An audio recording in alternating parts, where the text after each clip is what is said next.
A lo mejor también en la provincia de Soria, una tesis doctoral sobre el comunal y utilizan el libro mío como referencia, ¿no? Pues todo eso me llega. Pero lo que más ha impulsado el libro ha sido el movimiento 15M. El movimiento 15M pasará a la historia por la cuestión de la asamblea. La asamblea es las formas tradicionales de autoorganización en el mundo rural. Y cuando salió mi libro Naturaleza, Ruralidad y Civilización, lo del concejo abierto era una cosa que se había olvidado, se sabía en algunas zonas donde todavía existe, por ejemplo la provincia de Álava, algunas zonas de Burgos, pero en general se había olvidado, sobre todo en la juventud de las ciudades no tenían ni idea de qué era el concejo abierto. Pero cuando el 15M sale y pone el acento en la asamblea, esto da pie a que bastantes personas se interesen por la historia de los movimientos asamblearios rurales. Y eso, claro, les lleva a mi libro, puesto que uno de los capítulos de mi libro, el capítulo 6, se titula El concejo abierto y el mundo rural popular.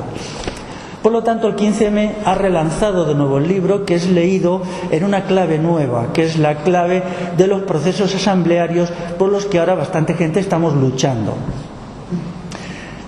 Aquí se ha cumplido una de mis intenciones al hacer el libro, que era unir tradición y revolución. Es decir, el cambio social cualitativo que actualmente necesitan las sociedades europeas tiene que hacerse mirando en parte hacia el pasado.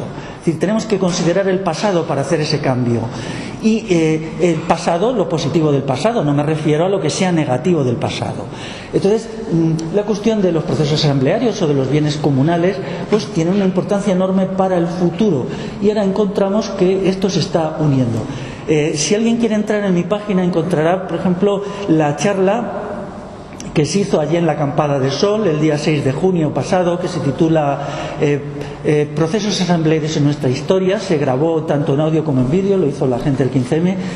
Y bueno, pues para mí fue uno de los momentos más interesantes, porque la acampada y todo el asunto estaba en su mejor momento, y entonces pues allí en medio de los cartones, de los plásticos, de las maderas, encontramos un hueco para hacer esto. Y conseguí por fin que el pasado no aparezca como algo ajeno a nuestras vidas, sino como algo que tiene mucho que ver con nuestras vidas, ¿no?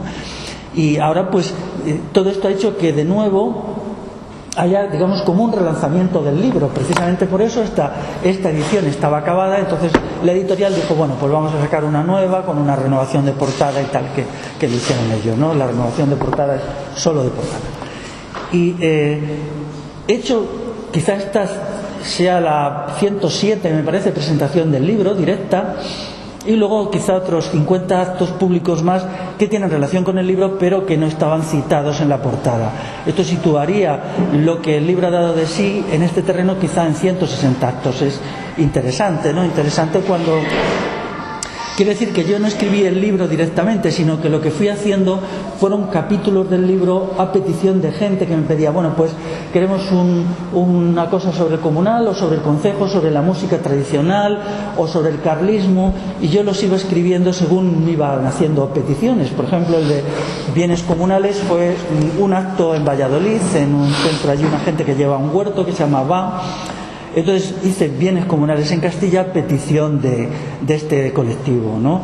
Y el concejo abierto, el mundo rural popular, también lo hice para una gente de un pueblo de Álava. Y luego se le ocurrió a la editorial Brulot decir, bueno, ¿por qué no juntas todo eso y sacamos un libro? Y lo que sí hice específicamente para el libro fue su segunda parte, que está dedicado a la agricultura. Todo lo que dedico de la agricultura, reforestación... Bueno, pues todo esto sí lo hice para el libro. Quiero decir también que ahora una editorial ha cogido la parte que dedico en el libro a la reforestación, y como ellos hacen muchos trabajos de reforestación, lo van a sacar como un folleto, un pequeño folleto, que serían como unas, me parece que son 20 y tantas páginas de este libro, y a eso sí le he hecho un prólogo.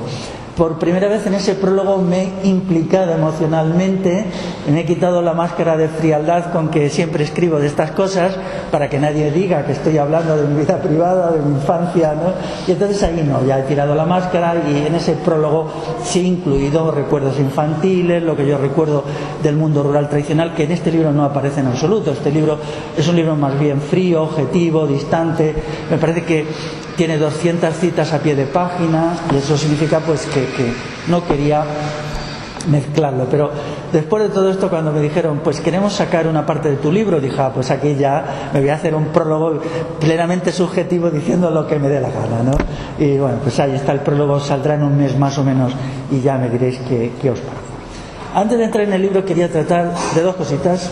Una es, en el año 2012, que en el que estamos, es el 200 aniversario de la Constitución de Cádiz.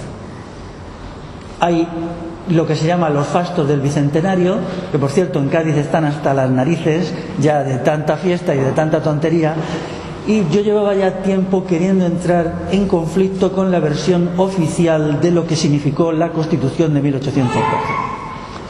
Por lo tanto, pues tenía ya unos materiales preparados desde hace mucho y ahora los estamos empezando a dar salida. Lo que tenemos en concreto preparado es un vídeo relativamente largo, más de 1 hora, en el que de una forma, digamos, didáctica se explica qué significó la Constitución, y yo en mi página o en mi blog, ya no me acuerdo dónde, estoy colgando pequeñas aclaraciones, ¿no? Pequeñas aclaraciones que serían textos breves. También en la página de Matriz o Matriz, si alguien la conoce, están a punto de colgar una versión muy simplificada, pero a mí me parece muy interesante, de 18 argumentos contra la Constitución de 1812. Todo ello en muy pocas palabras: por qué la Constitución de 1812 fue catastrófica, por qué metió a lo que llamamos España en más de 100 años de guerras civiles, por qué destruyó las formas de autoorganización popular como el Concejo Abierto, por qué atacó el comunal y por qué creó el capitalismo. Entonces, frente a los fastos que se están llevando adelante, me he implicado desde hace tiempo ya en un conflicto abierto con todo esto, ¿no? Y espero que este conflicto vaya más si se va sumando gente a la crítica de la comisión de celebración del Bicentenario. Para que os saquéis una idea, en esa comisión está desde Su Majestad Juan Carlos I hasta algún representante de la Iglesia, algún representante del Ejército, el Corte Inglés, algún torero famoso y gente así. Entonces, daros cuenta de toda la peña que tenemos enfrente ahí, ¿no? Y no sería adecuado que esto pasara sin dar una batalla de ideas. Tenemos que dar una batalla de ideas muy importante porque tenemos que recuperar nuestra historia. Nuestra historia tiene que ser reescrita desde el punto de vista popular. Tenemos que tener una historia popular frente a la historia culta o la historia académica que la falsifica. Tengo que deciros que yo a veces me indigna ver cómo se falsifica la historia, cómo se presenta la Constitución de 1812 de una manera que es falsa, es falsa. O sea, hay que decir la verdad de quién la hizo, por qué se hizo. No se dice, por ejemplo, que el elemento sustantivo, el que la impulsó sobre todo, fue el ejército. Fue el ejército. El primer texto constitucional, el primer borrador, ya en el siglo XVIII lo hace un militar. A mí me parece trágico que tengamos que venir ahora a decir, oiga, que esto lo han hecho los militares, que esto es una cosa de los militares, ¿no? Y entonces se nos da luego unas versiones equivocadas. Bueno, espero que de aquí al momento clave, que ya sabéis es el 19 de marzo, por eso se la llama la PEPA, podamos ir aportando materiales críticos. Os animo a todas y a todos a que pongáis vuestro granito de arena, que digáis vuestras cosas contra ello, en papel o en la red o donde sea. Y ya os digo, pues nuestra intención es seguir produciendo materiales. A este respecto, en este libro hay textos interesantes, también están en mi página, están en audio, porque hay un amigo que, bueno, tiene muy buena voz y los ha leído y los ha puesto en audio, ¿no? Pero aquí aparecen, sobre todo del libro que se llama 6 estudios, están hechos también con una intención divulgativa, y la parte dedicada a la dominación política, el libro tiene 3 partes: dominación política, dominación tecnológica y dominación ideológica. Y la parte dedicada a la dominación política se refiere precisamente a elementos sustantivos de nuestro presente y nuestra historia. El primer capítulo es el parlamentarismo como sistema de dominación. Aquí explico mis diferencias con todas las formas de parlamentarismo. En la Constitución de 1812, la que introduce el sistema parlamentario como negación del sistema asambleario popular que había antes. Pero el texto que se refiere a la crítica de la Constitución es el siguiente, es el capítulo 2, que dice: los inicios del vigente orden de dictadura política, la Revolución Liberal Española 1812-1876. Aquí creo que se explica de una manera bastante sintética, cronológicamente, el porqué de la revolución liberal, el porqué del movimiento ilustrado, qué va a significar, etcétera. Pero luego en mi página pues estoy haciendo textos más pequeños. Por ejemplo, ahora quiero hacer uno sobre la Milicia Nacional. No sé si os suena, la Milicia Nacional fue el organismo represivo que sale de las Cortes de Cádiz. Entonces lo voy a titular de la única manera que puedo, luego me llamarán terrorista verbal, pero lo voy a titular de la siguiente manera: la Milicia Nacional, una organización criminal al servicio de la Constitución de 1812.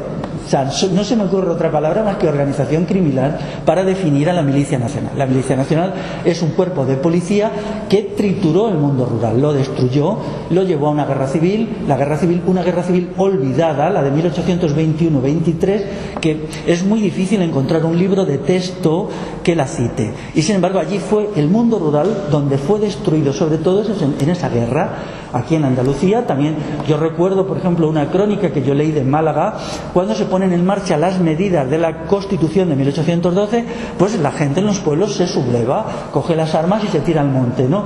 Y leía un comentario de la provincia de Málaga cómo mataban a la gente de 400 en 400, ¿no? Lo cito aquí: un tal coronel Gutiérrez cogía las partidas, las ataba, a partir de gente que salían a defender su manera de vida, su comunal, la autonomía del municipio, las formas de ayuda mutua y tal, frente a la modernidad. Y bueno, pues les ataban con cuerdas y les pasaban a la bayoneta sin más. Esto es el sur de la península. Bueno, tengo un libro sobre Asturias que dice exactamente lo mismo, exactamente. Entonces esta parte de nuestra historia se nos ha ocultado. Más allá de la política, creo que debemos luchar por una comprensión objetiva de nuestra historia. Es decir, nuestra historia como verdad, que nos dejen entender lo que sucedió, que no nos cuenten más mentiras, que los libros de texto de los colegios y de las universidades dejen un sitio para la verdad.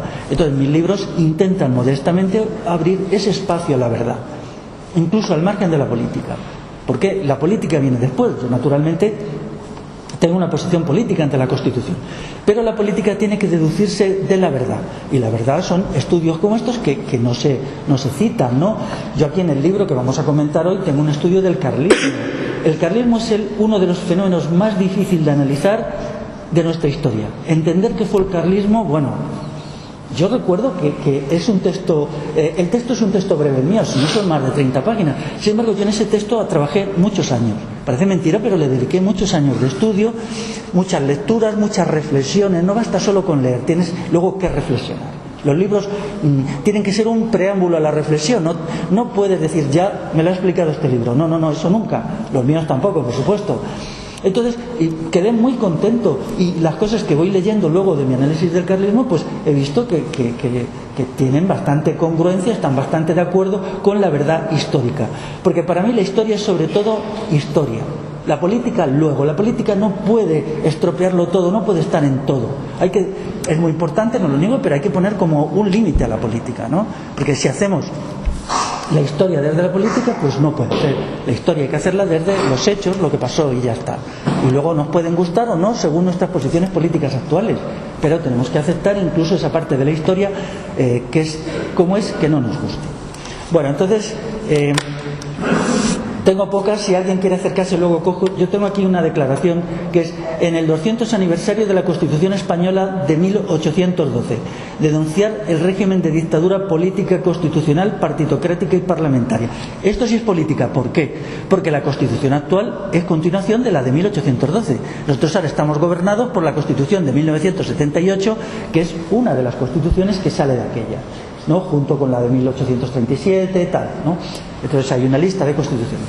Entonces esto sí es un panfletillo que yo me fabriqué, ¿no? Entonces esto sí es política, pero es un intento de vincular la política a los estudios del pasado. Bueno, pues aquí lo dejo, si luego alguien quiere coger, no lo reparto a todo el mundo porque no hay para todo el mundo.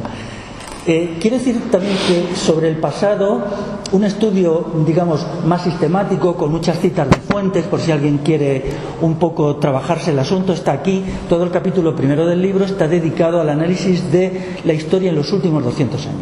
La historia en los últimos 200 años, como es política, ha sido muy falseada, ha sido extraordinariamente falseada. Entonces yo aquí he intentado hacerlo citando fuentes, es decir, quién dice tal cosa, quién lo dice o quién no lo dice, de tal manera que quien no esté de acuerdo puede acudir a fuentes. Incluso cito fuentes que yo estoy en desacuerdo con ellas. Alguna vez digo, bueno, también está la otra versión en este libro que da la otra versión distinta de la mía, pero para que sea el juego de las diferentes opiniones en las cuales nos podemos acercar más a la verdad que si escuchamos una. Aquí hay cosas interesantes. Creo en este libro para mí fue muy satisfactorio profundizar en los orígenes del capitalismo. Los orígenes del capitalismo, aquí en lo que llamamos España, bueno, el capitalismo ya existía como tendencia, como fuerza social pequeña antes de la Constitución de 1812, pero es ella quien lo lanza, ¿no?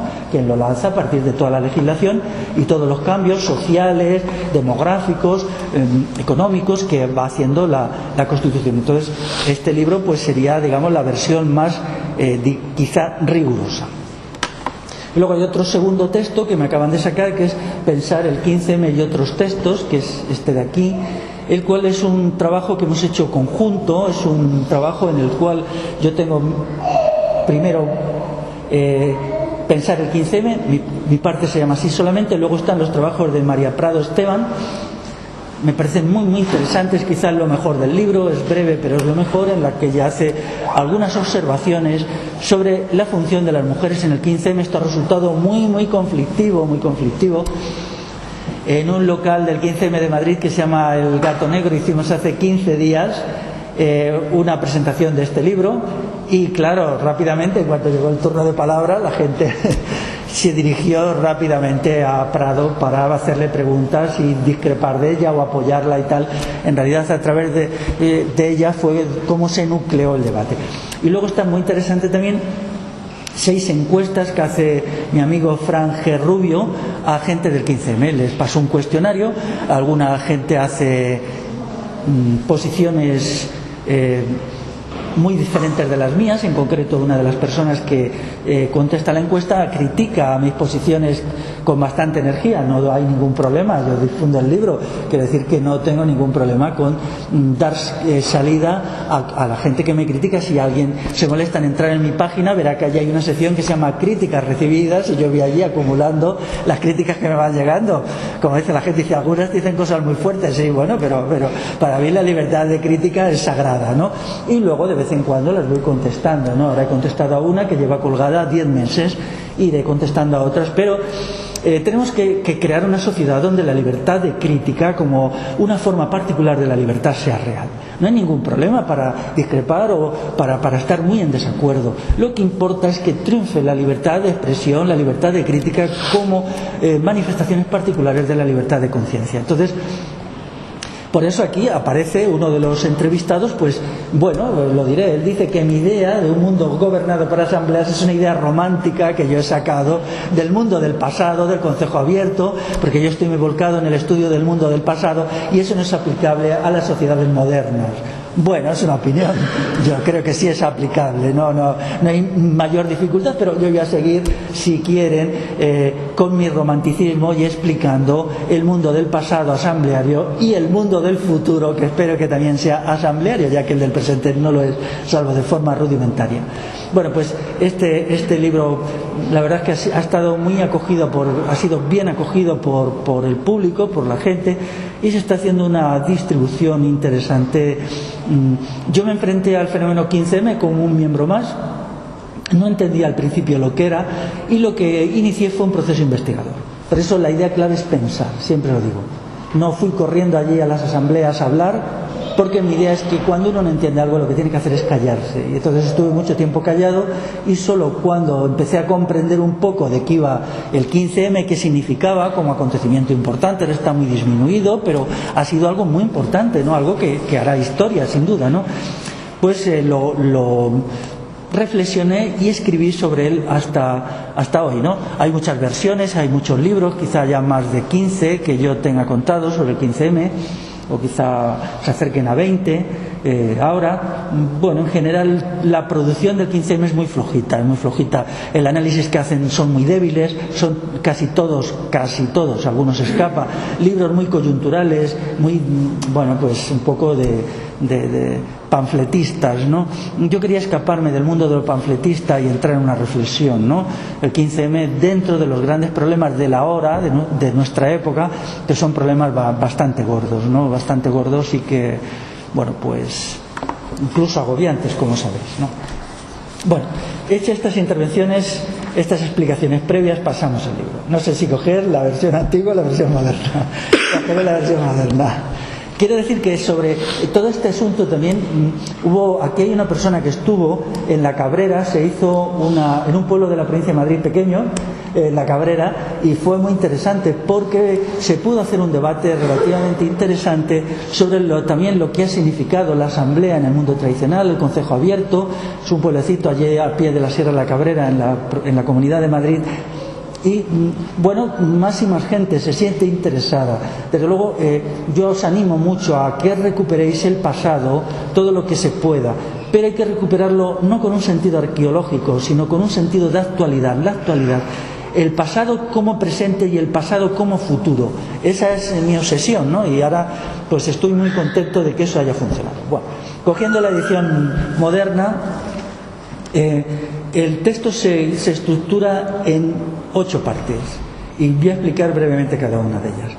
La primera es una presentación muy breve por mi parte, en donde digo que siempre me ha interesado mucho el mundo rural, pero que he intentado interpretarlo de otra manera diferenciada. Yo he querido lanzar una mirada nueva y una reflexión nueva sobre el mundo rural inmediato, no el de hace 1000 años, sino el de hace 30 años, el de hace 40, antes de que se colapsara. El mundo rural tradicional se colapsa en los años 60-70, en Galicia más tarde, incluso en Galicia en los años 90. Hasta los años 90 todavía pervivía las maneras de existir y la cosmovisión rural. Y por eso yo tengo un libro que no he traído, porque esto está alejado de Galicia y está en gallego-portugués, y no lo he traído, es una pena porque me hubiera gustado traer algún ejemplar, dedicado al mundo rural gallego. Es un libro que ha tenido mucha difusión allí y curiosamente, yo que no tengo nada que ver con Galicia, pues se ha convertido en un libro de lectura de mucha gente, sobre todo también porque, claro, yo lo escribí en castellano y un equipo lo tradujo al gallego-portugués muy bien y está entonces muy valorado también por el uso que hace de la lengua, ¿no? Por la calidad del lenguaje, de la traducción, es muy valorado. Entonces, la presentación es muy breve. Luego viene el antimaquinismo rural y la mecanización de la agricultura bajo el franquismo, 1936-1970. Esto es una cuestión muy interesante para Andalucía porque se plantea cómo influyó las máquinas en el éxodo rural. Ya sabéis que casi 6 millones de personas en todo el país abandonan el mundo rural entre 1955 y 1970. Casi 6 millones de personas. Entonces, ¿qué función tenían las máquinas? Las máquinas eran positivas, eran negativas. ¿Qué ha significado la mecanización o maquinización de la agricultura? Bueno, pues yo aquí lo estudio. Tengo que decirlo, un trabajo muy cuidadoso, me llevó mucho tiempo hacerlo, lo que es nada más que un artículo largo, ¿no? La conclusión muy curiosa es que aquí fueron la gente del campo la que se opuso a las máquinas. Antes de la guerra civil las máquinas eran combatidas. Eso es muy distinto de lo que pasó en el resto de Europa. En el resto de Europa llegaban las máquinas y la gente se iba. Las máquinas echaban a la gente y la gente se iba a la ciudad o a las zonas industriales. Aquí eso no sucedió. Llegaban las máquinas y ¿qué hacía la gente? Quemarlas. Sí, eso es lo que pasaba, ¿no? Entonces, ¿por qué la agricultura no se hizo moderna y tal? Porque la gente rechazaba la modernidad. La conclusión que se llega cuando se estudia el mundo rural de la península ibérica en comparación con otros espacios europeos, que aquí ha habido un aferramiento único en la historia de Europa a la cultura tradicional rural. Es decir, aquí, por ejemplo, cuando en las zonas de latifundio en Andalucía se hacía un intento de sacar las máquinas, siempre tenía que ir la Guardia Civil protegiéndolas, siempre. Incluso cuando flojeaba la protección, se quemaban. Detrás de eso hay una cuestión muy obvia. La gente no quería las máquinas porque sabía que les expulsaban de sus pueblos y de una forma de vida que ellos valoraban, Quedémonos con esta idea. Ellos valoraban esa forma de vida. Entonces la siguiente pregunta es ¿por qué lo valoraban? ¿Eran tontos? O sea, porque se ha dado una visión tremenda, hambre, miseria, no sé qué. Bueno, esto no es verdad, no es verdad. Fue verdad en la posguerra porque toda Europa pasó hambre en la posguerra. La gente ha de saber que en Alemania y en Inglaterra se pasó mucha hambre después de la Segunda Guerra Mundial. O sea, que el fenómeno del hambre aquí no fue algo excepcional, ¿no? O sea, entonces ha quedado un recuerdo del hambre de la posguerra que se aplica antes de la Guerra Civil. Pero lo que nosotros tenemos es una sociedad rural, digamos, alterada por un acontecimiento excepcional que es la Guerra Civil. Hay que estudiarla como era antes de la Guerra Civil. Entonces yo aquí establezco varios testimonios en donde la gente no despreciaba a su mundo, valoraba su mundo. Y eso es algo que yo ya sabía, pero aquí en este texto lo fundamento. Bueno, sigamos. El capítulo siguiente es Reflexiones sobre la fiesta popular de la sociedad rural tradicional. Este texto lo hice justo un día antes de entregar al editor todo. Y dije, ¿lo hago o no lo hago? Bueno, yo soy muy aficionado a la música tradicional y que ahora se está muriendo ahora exactamente. Y quería escribir algo sobre cómo era la fiesta, cómo era la idea de la fiesta. La idea de la fiesta actual ha cambiado radicalmente, no tiene nada que ver como era hace 60 años, ¿no? Entonces estudiar esa idea de qué era divertirse en el mundo rural en contraposición a que es ahora divertirse, si lo de ahora podemos llamar divertirse, ¿no? Entonces, claro, hay unas conclusiones muy diferenciadas, ¿no? Por ejemplo, es muy distinto la fiesta actual, que es una fiesta por consumo, y en donde el sujeto es observador, a la fiesta tradicional, donde no había consumo, y el sujeto era también el creador de la fiesta. Y era una fiesta convivencial. La gente creaba la fiesta, mientras que ahora solo compra la fiesta. Entonces hay diferencias sustantivas ahí. Entonces, ahora el individuo es un espectador, antes era el creador de la fiesta. Entonces, hago un repaso pues a instrumentos musicales que han sido fundamentales, ¿no? Fundamentales, pues bueno, tengo que decir los que a mí más me gustan. Yo soy muy aficionado a la gaita, al rabel, sobre todo estos dos instrumentos siempre, bueno, pues siempre que puedo escucho sobre todo la gaita zamorana, es lo que más me gusta, ¿no? Y bueno, pues hay dos mundos y esos dos mundos reflejan el cambio, ¿no? Dos maneras de entender la diversión. El texto es breve, pero esto nos puede ayudar a entender el cambio que ha habido. Hoy vivimos en una sociedad en la que, bueno, en mi caso eran mis padres, en el caso de la mayoría de la gente que hay aquí son vuestras abuelas y abuelos, era distinto su concepción del mundo, su escala de valores era muy distinto. Y lo curioso del todo es que ellos creían que eso era bueno. O sea, eso era bueno. Es curioso que hasta hace muy poco ibas a un pueblo y veías a gente haciendo música de rabel. Y a lo mejor en la iglesia románica del pueblo de al lado había un rabelista representado. Casi todas las iglesias tienen rabelistas. Ves una iglesia del siglo XII y ves allí gente tocando el rabel, ¿no? Entonces dices, bueno, hace 800 años estaban esta gente tocando el rabel y ahora también siguen, ¿no? O la pandereta. En el mundo tradicional, sobre todo en la mitad norte de la península, el rabel era el instrumento masculino y la pandereta femenino. ¿En cuántas iglesias románicas ves en un canecillo el rabel y en el de al lado la pandereta, ¿no?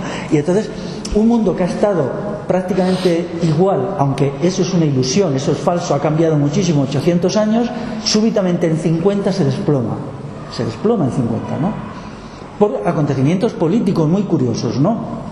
Aquí en Granada tuvo mucha importancia el maquis. Mi interpretación del maquis que defiendo aquí, que por cierto le he aprendido de una mujer que estudia el maquis en Teruel, yo cuando leí ese libro, creo que a todos nos ha pasado, ¿no? Leemos un libro y de repente leemos algo que nos abre los ojos, ¿no? Y dices, es verdad, lo que dice esta mujer es verdad. Se llama Mercedes Yuste, ¿no? Y ella dice, bueno, ¿cómo podemos interpretar el maquis? ¿Qué es el maquis realmente más allá de las batallitas de tal, ¿no? Entonces ella lo estudia en una de las provincias donde hubo más maquis, que es en Teruel, ¿no? También aquí en Granada. Dice, es de sentido común. El maquis fue la resistencia campesina al franquismo, que era la modernidad. O sea, la resistencia del mundo rural, la última resistencia, es el maquis. Entonces yo dije, claro, ¿cómo no se me había ocurrido antes, no? Y entonces inmediatamente lo incorporé, el texto de esta mujer, sobre todo sus ideas, al análisis mío del mundo tradicional. Daros cuenta además que coincide, ¿no? El maquis se derrumba entre los años 1948 y 1952. El maquis es vencido y entonces la inmigración a las ciudades sucede a partir del año 1955. Quiero daros un dato. No consideréis al maquis, como mucha gente, como un fenómeno de minorías. 60.000 personas fueron detenidas por colaborar con el maquis. 60.000 personas. teniendo en cuenta que solamente 1 de cada 5 o 6 de los que colaboraban realmente fue detenida, multiplicar nos da una idea de que fue un verdadero movimiento de masas. Pero hay un momento en que el mundo rural se ve vencido, no puede hacer frente al fascismo y entonces, bueno, busca una salida, que es la negación de sí mismo, la huida a las ciudades, la huida a las áreas industriales, y entonces es toda una cultura, toda una civilización, toda una forma de divertirse, todos unos saberes sobre agricultura, sobre ganadería, sobre construcción, que se desploman. Eso durante un tiempo a casi todo el mundo le parece bien, pero cuando hemos visto los efectos de ello, ahora hacemos un esfuerzo por recuperar. La gente se va al campo, busca una forma de vida más acorde con la naturaleza, miramos con simpatía las pequeñas aldeas, y es de ese estado de ánimo de donde surge mi libro. Mi libro intenta, digamos, nuclear y racionalizar ese estado de ánimo en el cual lo rural pasado, lo rural no tecnológico, es considerado como bueno. Pero yo no lo considero bueno únicamente porque sea antitecnológico, sino por sus cualidades políticas y morales. Por ejemplo, por la convivencia. El mundo tradicional yo lo defino por un rasgo principal, se pueden definir por muchas maneras. Era una sociedad convivencial. Una sociedad convivencial. Eso quiere decir que la convivencia era el bien más deseado por la gente suya. ¿Cómo definimos ahora nuestra sociedad? Es muy claro, es una sociedad anticonvivencial, ¿no? Es una sociedad donde la convivencia no es valorada. Vivimos en una sociedad hobbesiana del Thomas Hobbes, el autor, ¿no? Este autor inglés del siglo XVII, que nos anima a crear un orden social donde el ser humano sea lobo para el ser humano, ¿no? Tiene que ser una sociedad de lobos, en las cuales todos nos agredimos. Entonces esa sociedad hobbesiana es la que ahora se ha realizado. Es una sociedad de la guerra de todos contra todos. Ahora lo vivimos. En nuestra vida diaria vivimos en un conflicto permanente de todos contra todos. Todos contra todas, todas contra todos, todos contra todos y todas contra todas, ¿no? Ya lo han logrado. Para eso se destruyó la sociedad rural tradicional, que era una sociedad de la convivencia, de la ayuda mutua, de la asistencia mutua, en la cual lo colectivo vivía junto a lo individual. Nosotros ahora se nos ha negado una parcela de nuestra vida, que es la vida colectiva. Solo tenemos una vida individual. Como eso no es posible porque lo individual no puede vivir sin lo colectivo, entonces no tenemos vida individual tampoco. Por lo tanto, somos no seres viviendo en un no mundo. Esa es nuestra situación actual. No seres que viven en un no mundo. O sea, esto es una no sociedad y nosotros somos no seres. Yo en algunos libros míos he usado una expresión que es seres nada. Entonces hay que ver en el proyecto estratégico del Estado y del capitalismo la función que desempeña la destrucción de la sociedad rural. Esa destrucción tenía que dar pie a la sociedad de la guerra de todos contra todos, que es la que vivimos ahora, ¿no? Claro, luego después leemos alguna revista y dicen: la depresión es la enfermedad por excelencia de nuestra época. Claro, ¿cómo no va a serlo, no? Los seres humanos necesitamos la convivencia y el afecto, lo necesitamos más que la comida. Las dos grandes necesidades espirituales del ser humano son la necesidad de verdad y la necesidad de afecto. Si hay un ambiente social en que las dos son negadas, porque en vez de verdad tenemos propaganda y en vez de afecto tenemos conflicto, entonces claro, el ser humano languidece, la sociedad actual languidece. Es una sociedad que está mal estructurada y que tiene que ser destruida por una revolución integral en su totalidad. Ahora nosotros hemos llegado a un momento de la historia en que tenemos que reconstruir la vida colectiva y tenemos que reconstruirnos como sujetos. Hay que reconstruirla de abajo arriba, pero hay que reconstruirla en su casi totalidad. Y el mundo tradicional nos puede dar muchas soluciones a problemas actuales, pero no todas las soluciones, no todas las soluciones. Hay cosas que el mundo tradicional no puede aportarnos, algunas sí, y otras nos puede aportar soluciones, pero solo parciales. Por ejemplo, el mundo del comunal. Hay gente que interpreta el comunal como un acontecimiento económico, como una realidad económica, que había grandes extensiones de tierra que eran propiedad de los pueblos, propiedad de los vecinos. Esto era muy interesante porque allí tenías parcelas para hacer agricultura, sacabas madera, sacabas leña, sacabas piedra, podías hacer caleras para hacer casas, tejeras para hacer la teja, llevabas el ganado a pastar, frutos silvestres. Pero la esencia del comunal no es la economía. Si nos enfrentamos a la reflexión entender comunal con un criterio económico, estamos equivocados. Hay que tener en cuenta que otra de las características malditas de la sociedad actual es el economicismo, la exacerbación de lo económico. Esto no tenemos que aceptarlo. Porque, en definitiva, en el mundo tradicional esto no sucedía, lo económico no era tan exageradamente valorado como ahora. Entonces hay un autor navarro, que yo lo cito, Felipe Esquiroz, que dice, es otra frase que cuando yo estaba haciendo el libro hace 4 años me iluminó. Dice él, no podemos entender el comunal sin entender el espíritu de comunalidad. El espíritu de comunalidad es la clave. ¿Cómo él lo explica? En un estudio sobre el comunal en Navarra, dice, como esa disposición de ánimo que lleva a la gente a ayudarse una a otra, a considerarse miembro de una comunidad humana en la que existe la concordia y no el conflicto. Dice, y para que exista la concordia y no el conflicto, se decidió que la propiedad privada quedara reducida a su mínima expresión, porque la propiedad privada es una fuente de conflicto. Entonces, si interpretamos el comunal como una estructura económica o una relación económica que sirve a una idea del mundo en la cual el nosotros y la convivencia está por encima del egotismo y las formas, digamos, perversas de relación de unos con otros de las sociedades capitalistas avanzados, entonces empezamos a comprender lo que es el comunal.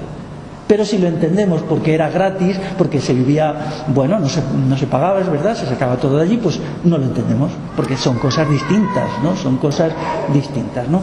Y daros cuenta la importancia que ha tenido aquí el comunal, ¿no? El comunal, bueno, ha sido destruido por el Estado, ha sido el Estado lo que lo ha ido destruyendo a través de procesos legislativos y también acciones, de hecho, al menos desde el siglo XIV. Dentro del proceso de la legislación contra el comunal, pues la más importante ha salido de la Constitución de 1812, ¿no? Si a mí me preguntaran 2 razones para rechazar la Constitución de 1812, 2 solas, yo diría, 1, rechazó el Concejo Abierto, la Asamblea Vecinal, 2, destruyó el comunal. Por lo tanto, eso ya a mí me sirve para considerarme beligerante contra la Constitución de 1812. No podré aceptar nunca ninguna norma legal, ningún orden que haya destruido estas 2 formas de convivencia humana que son sustantivas. Y eso ahora, esto tiene que quedar claro, porque es ahí el conflicto con ellos. Luego he avanzado en un texto hasta 18 razones, pero estas 2 son las más importantes. Daros cuenta que los estudios que se han hecho sobre el comunal hablan de 17 millones de hectáreas. 17 millones de hectáreas que son privatizadas y vendidas. Pero, claro, eso es muy difícil porque se hizo pueblo a pueblo y es muy difícil hacer las estadísticas. Hoy día se conservan todavía unos 4 millones de hectáreas de comunal. Más o menos que, por cierto, el Estado los quiere vender como una forma de enjugar el déficit que ellos tienen. Como se han arruinado, pues ahora quieren vender el comunal, ¿no?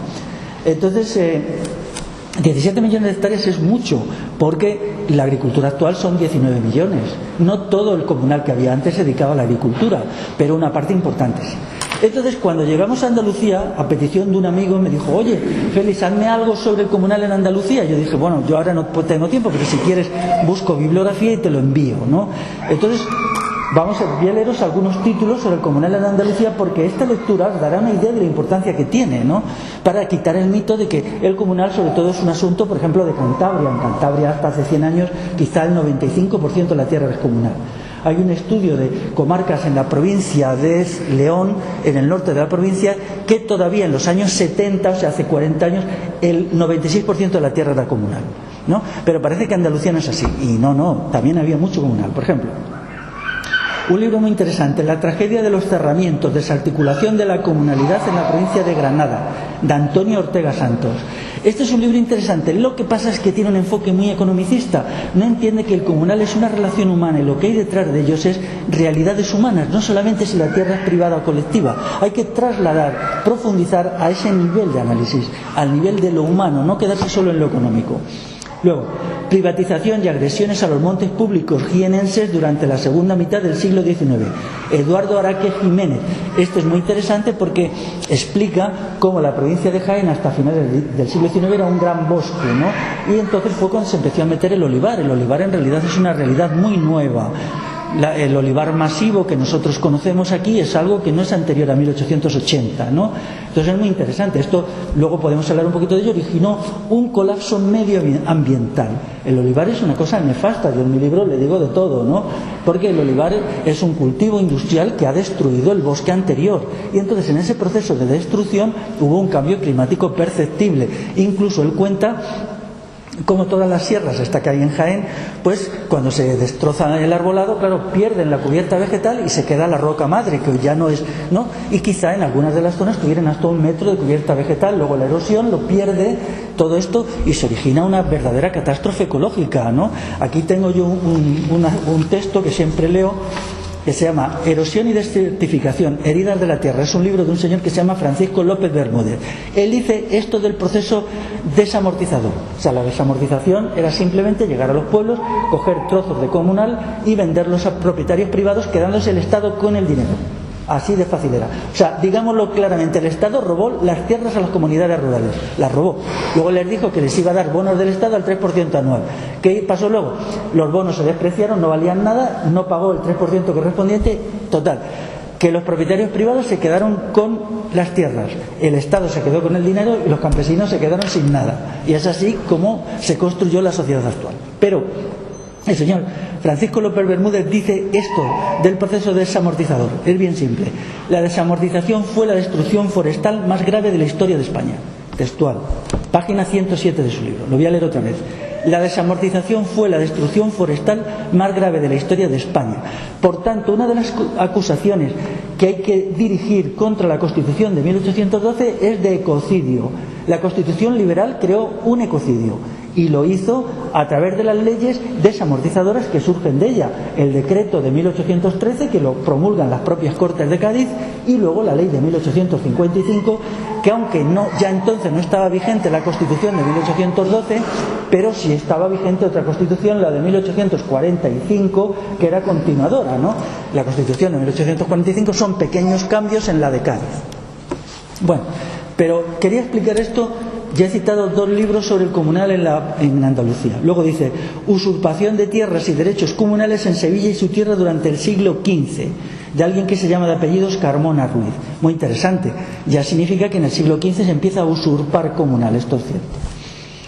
En torno a los orígenes de Andalucía, la repoblación del siglo XIII, Manuel González Jiménez, un libro muy interesante de historia que destruye muchos mitos sobre lo que fue aquí el problema del Andalus y todo esto, toda esta visión mitificada que hay sobre el Andalus que no tiene ningún fundamento, porque el mundo andalusí era el mundo de la gran propiedad, de los grandes terratenientes y de la agricultura comercializada. Eso queda muy claro, por ejemplo, en Jaén, donde bajo el periodo andalusí lo que se hace es crear ya una especie de gran producción aceitera en la cual los procesos de destrucción medioambientales se ponen en marcha, ¿no? Luego tenemos aquí otro texto que es un estudio sobre el funcionamiento de los sistemas asamblearios o de autogobierno ya un poquito degenerados, que se llama La Junta Comunal de Güéjar Sierra, de Martínez Lumbreras. Creo que esto es un pueblo de aquí, de la provincia de Granada. Sí, este libro lo leí yo con interés. Bueno, se nota un poco que el autor se autocensura un poquito, quizá él sabía más de lo que dice. Eso lo hacen mucho los autores, lo hacemos, ya está bien, claro, para no chocar demasiado con la gente, dice, bueno, esto no lo voy a decir porque si no voy a tener líos y te autocensuras, ¿no? Y yo creo que este hombre se autocensura un poquito, ¿no? Luego dice, propiedad comunal y reparto de tierras en Cádiz, siglo XV-XIX, Antonio Cabral Chamorro. Es un texto clásico del estudio de cómo se realiza allí también, primero, repartos ya desde el siglo XV, pero sobre todo el impacto tan fuerte que hace en la provincia de Cádiz la destrucción del comunal a partir de la Constitución de 1812. Privatización del monte y protesta campesina en Andalucía Oriental, 1836-1920. Que el autor es Francisco Cobo, bueno, está publicado en una revista que se llama Agricultura y Sociedad. Esto es muy importante. Por ejemplo, cuando se estudia la historia del movimiento campesino en el siglo XIX, los autores, no sé por qué, yo nunca lo he entendido, pero no dicen que casi todos los conflictos por la tierra se referían a tierras que habían sido antes comunales y que habían sido privatizadas según las leyes de privatización. Es decir, o sea, las comunidades campesinas en los pueblos sabían que tal trozo de tierra había sido comunal desde tiempos inmemoriales, pero que había sido vendido por el Estado a un propietario privado. Y esas eran las tierras que ellos realmente reivindicaban. Casi siempre los conflictos que había con los terratenientes eran con esas tierras, porque había un recuerdo, una memoria histórica de que aquello había sido del pueblo, como se decía, ¿no? Entonces, pero eso no se cita. Por ejemplo, cuando se dice la huelga campesina en tal sitio del año 1890, casi seguro que si se investiga a fondo es porque esas tierras o ese territorio era comunal, ¿no? Un caso típico, siempre lo cuento, son los sucesos en Yeste, en Albacete, ya bajo el gobierno de Frente Popular en 1936. Bueno, ya sabéis que lo que sucede allí, pues hay un conflicto muy fuerte por el dominio de unas tierras de pinar, que es un pinar muy productivo el que hay allí. Yeste está muy cerca también de Andalucía, creo de la provincia de Granada. Y bueno, pues la Guardia Civil interviene para echar a la gente de las tierras ocupadas, la gente se defiende y hay un enfrentamiento que dura todo un día, que es una pequeña batalla, ¿no? Con 21 muertos por parte de los campesinos y un guardia civil muerto y una docena de guardias civiles. Bueno, esto lo podéis encontrar en libros de historia, pero casi nadie hace un estudio de esas tierras. Bueno, pues esas tierras son tierras comunales del pueblo Yeste que habían sido desamortizadas según la ley de 1855, que estuvo en aplicación hasta 1924. Pero habían sido vendidas, porque no se hizo de golpe, es decir, el proceso desamortizador dura muchos años. Fueron más o menos vendidas hacia 1900. Entonces, en 1936, todo el mundo tenía el recuerdo de que esas tierras eran comunales, ¿no? Entonces, cuando ellos vieron un momento favorable, pues llegaron allí y dijeron: estas tierras fueron nuestras desde tiempos inmemoriales y van a seguirlo siendo.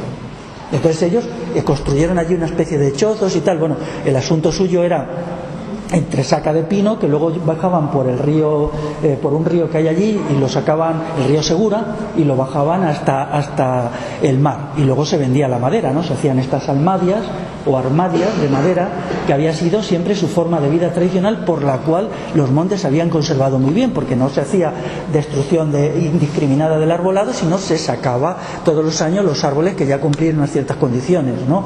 No se hacía destrozos, ¿no? Bueno, pues este texto sí incide en eso. Dice: privatización del monte y protesta campesina en Andalucía Oriental. Este artículo.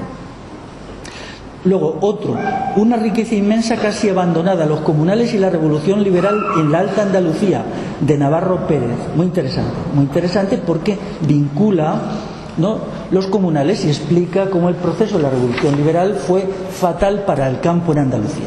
Daros cuenta que quien crea ese campesinado famélico o casi famélico, bueno, ahí se ha exagerado mucho, cuidado, se ha exagerado mucho, es el proceso de privatización del comunal. O sea, eso antes no sucedía. Si estudiamos Andalucía en el siglo XVIII no vemos eso.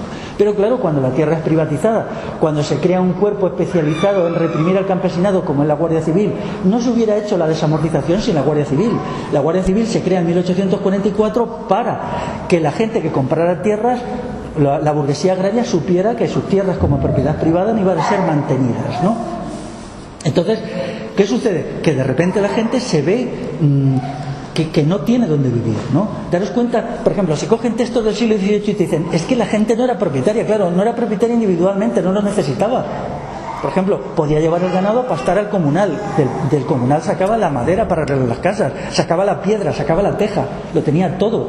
O sea, se hacían también repartos periódicos de tierras. Daros cuenta que la palabra castellana suerte, que se refiere a una parcela de tierra, viene de ahí, una suerte del sorteo. Es decir, muy a menudo se cogía una extensión de tierra y se dividía en tantos espacios como casas hubiera en un pueblo y se sorteaba.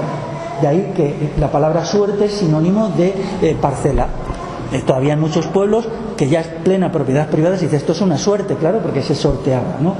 Entonces ellos de repente descubrieron que aquello estaba vedado, que no podían. Claro, esto es un paso fundamental para el desarrollo del capitalismo, porque la destrucción del comunal es lo que convierte a la gente en mano de obra. Una vez que no tienes con qué vivir porque te han quitado todo, a lo mejor te queda un pequeño trocito de huerto o un trocito de alguna cosita, te han quitado todo, casi todo, bueno, pues entonces tienes que ser asalariado. Y empieza también los procesos de ida hacia las zonas industriales. Por ejemplo, la minería, en la gran minería de Bilbao, empieza a llenarse con la gente, trabajadores que migran desde aquí, desde Extremadura. ¿Por qué? Porque son los primeros que están siendo expulsados. Es verdad que no se vende todo el comunal, A veces el Estado sacaba en subasta una tierra y no había compradores. ¿Por qué? Porque estuviera muy alejada de las vías de comunicación, nadie estaba interesado en ella y se quedaba allí, ¿no? Y entonces, bueno, por la inercia de las cosas, el vecindario seguía usándola a la manera tradicional. Otras veces eran los propios vecinos los que compraban las tierras. Esto es un escándalo, ¿no? Porque se avisaba en un pueblo y se decía, bueno, esto... van a venir aquí los funcionarios del Estado que van a dividir el comunal en parcelas y lo van a vender. Los vecinos se asustaban y entonces ellos compraban las tierras antes o iban en un proceso específico de compra por su parte. Entonces, mucha parte de la propiedad privada que ha existido venía de ahí. Es decir, como yo digo, el Estado hizo algo que solo el Estado lo puede hacer, que es vender a la gente sus propias tierras. O sea, la gente tuvo que pagar por las tierras, a veces por las tierras de labor y muchas veces por las tierras de pasto. O sea, lo que había sido un territorio de pastizales que estaban aprovechados en procomún, luego se parcelaron y se vendieron en parcelas a los propios vecinos, que inmediatamente en que tenían ya los títulos los volvieron a usar según la manera tradicional de trabajo de pastoreo comunal, ¿no? Bueno, y ya para acabar, dice, la tierra de Jerez, suerte de sus usos y aprovechamientos comunales. Esto es de una autora que se llama Carmen Muñoz, que aparece en Historia de la Propiedad en España. Entonces, esto es muy interesante porque estudia en Jerez la suerte de sus usos y aprovechamientos, ¿no? Bueno, pues hay más, ¿eh? Yo esto lo hice hace 2 años con una intención de romper un mito, que aquí había habido siempre una propiedad concentrada y tal. Esto no es verdad, ¿no? Cuando se crea las relaciones de propiedad agraria que se observa, por ejemplo, en los sucesos de la Mano Negra en Jerez en 1890, estoy hablando de memoria o por ahí, eso era la consecuencia de la desamortización, exactamente la consecuencia, ¿no? Anteriormente las cosas eran de otra manera y estamos cerca de poder establecer en Andalucía, estamos cerca de saber qué cantidad de tierra era comunal antes de 1812. Porque ya hubo procesos anteriores, ¿no? Ya en 1770 hay una legislación que permite también la particularización de comunales. Las 3 grandes leyes privatizadoras del comunal son la de 1770, la de 1813, o sea, solo un año posterior a la Constitución de 1812, y la de 1855. Pero luego hay toda una avalancha de pequeñas leyes, de pequeñas cosas, de decisiones de las diputaciones. Por ejemplo, bajo el franquismo también se privatizó bastante tierra. ¿Con qué ley se hacía? Con ninguna. Llegaban la gente de autoridad en el régimen y cogía unas tierras y las vendía, ¿no? Pero es curioso, no sé si lo sabéis, que cuando lo del fresón en Huelva, el fresón está hecho sobre comunal.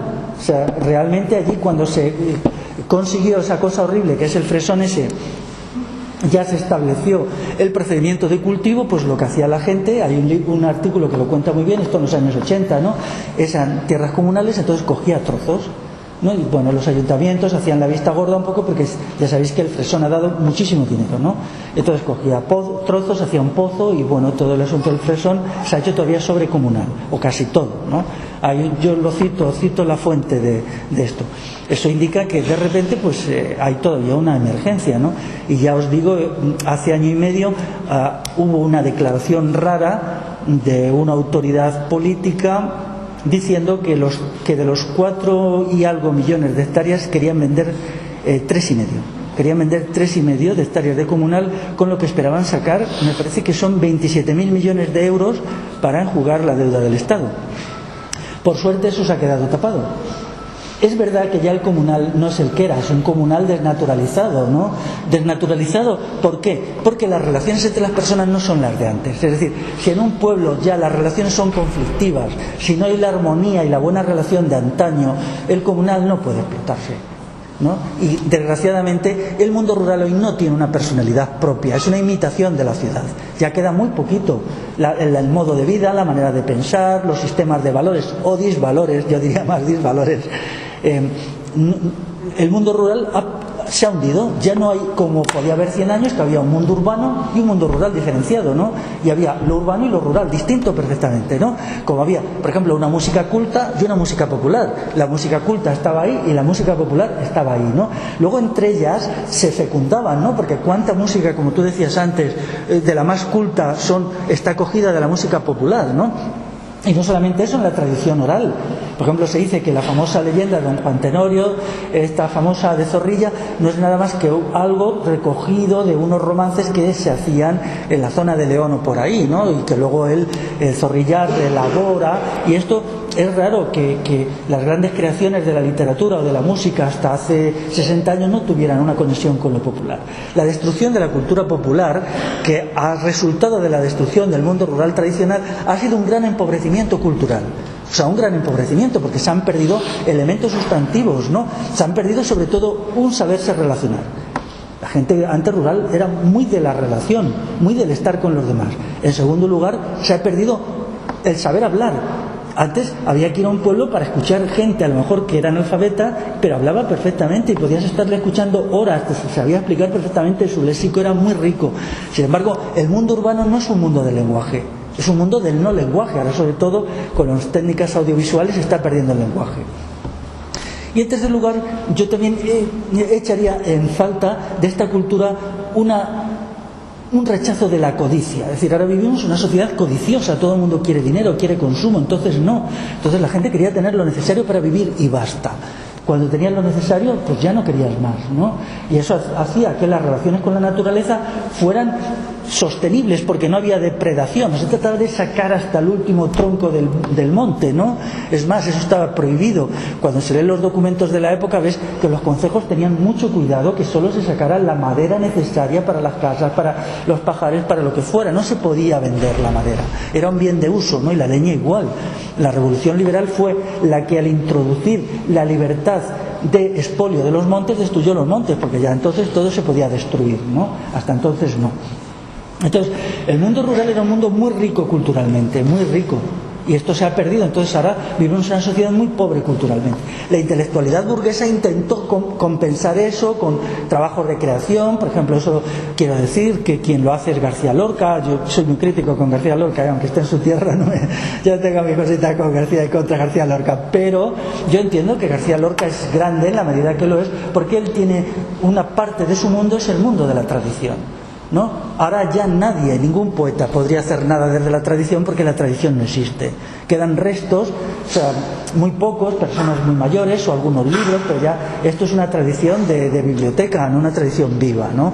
Desgraciadamente eso es así. Hace poco un amigo, siempre lo cuento, pero es verdad, un amigo de Vizcaya me decía: Félix, ya no puedo hacer mi estudio sobre el uso tradicional de los montes en Vizcaya, porque ya no queda nadie que lo haya conocido. La gente ya, incluso la más mayor, ya no eran niños cuando se hacía el uso tradicional del monte, ya no hay nadie. Entonces, cuando esto me lo dijo mi amigo Gorka hace 2 años, dije: es verdad, el mundo de la tradición ha desaparecido. Entonces, mi libro pretende que hasta donde se pueda llevar esa idea a las nuevas generaciones. Ese fue uno de los objetivos que yo me marqué cuando hice el libro. Es decir, bien, esto ha desaparecido, no podemos hacer nada ya, no podemos evitarlo, pero sí puede haber una transmisión generacional en la esperanza que procesos revolucionarios futuros para la reconstrucción de una nueva sociedad permitan recrear, si no el mundo del pasado, que eso no es posible y tampoco sería conveniente, ¿no? Porque tenemos que crear lo nuevo, no podemos imitar, la mente humana es creativa, no es imitativa, pero sí salvar del pasado aquellas cosas útiles, y entonces si las recreamos sobre el futuro estamos salvando su esencia. ¿Cuál sería la esencia? Pues la esencia asamblearia, la esencia colectivista, la esencia convivencial, la esencia estética. En el mundo tradicional todo lo que vemos tiene una belleza, tiene un sentido de belleza, un sentido de trascendencia. Podemos ver una puerta, una reja, una piedra tallada, y cada una de esas cosas no solamente es útil, sino también nos eleva el espíritu. Eso no sucede en el mundo moderno. El mundo moderno simplemente es útil, o sea, solamente es útil, pero el mundo tradicional también era útil. Podías ver incluso, yo recuerdo una vez viendo unos zuecos, estos zapatos de madera que llevaban en Cantabria, ¿no? Bueno, eran de los más rústicos, pero le habían hecho sus adornitos, y te das cuenta que la gente que lo había hecho tenía una voluntad de belleza, ¿no? Entonces no podemos vivir sin la belleza, porque ya la vida humana es suficientemente dura y sórdida en sí. Entonces, si nos privamos de la noción de la belleza, se hace todavía más dura, ¿no?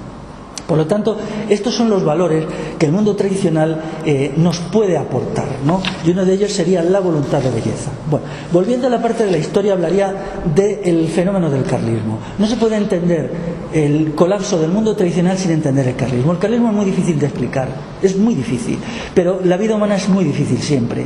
Tenemos que curarnos de las manías de entenderlo todo simplificando, eso es muy de la modernidad, ¿no? Hay dos versiones, los carlistas eran unos reaccionarios completos, y hay otra luego muy pequeña que los carlistas representaban al pueblo. Entonces yo he intentado decir que ninguna de las dos es verdadera, ¿no?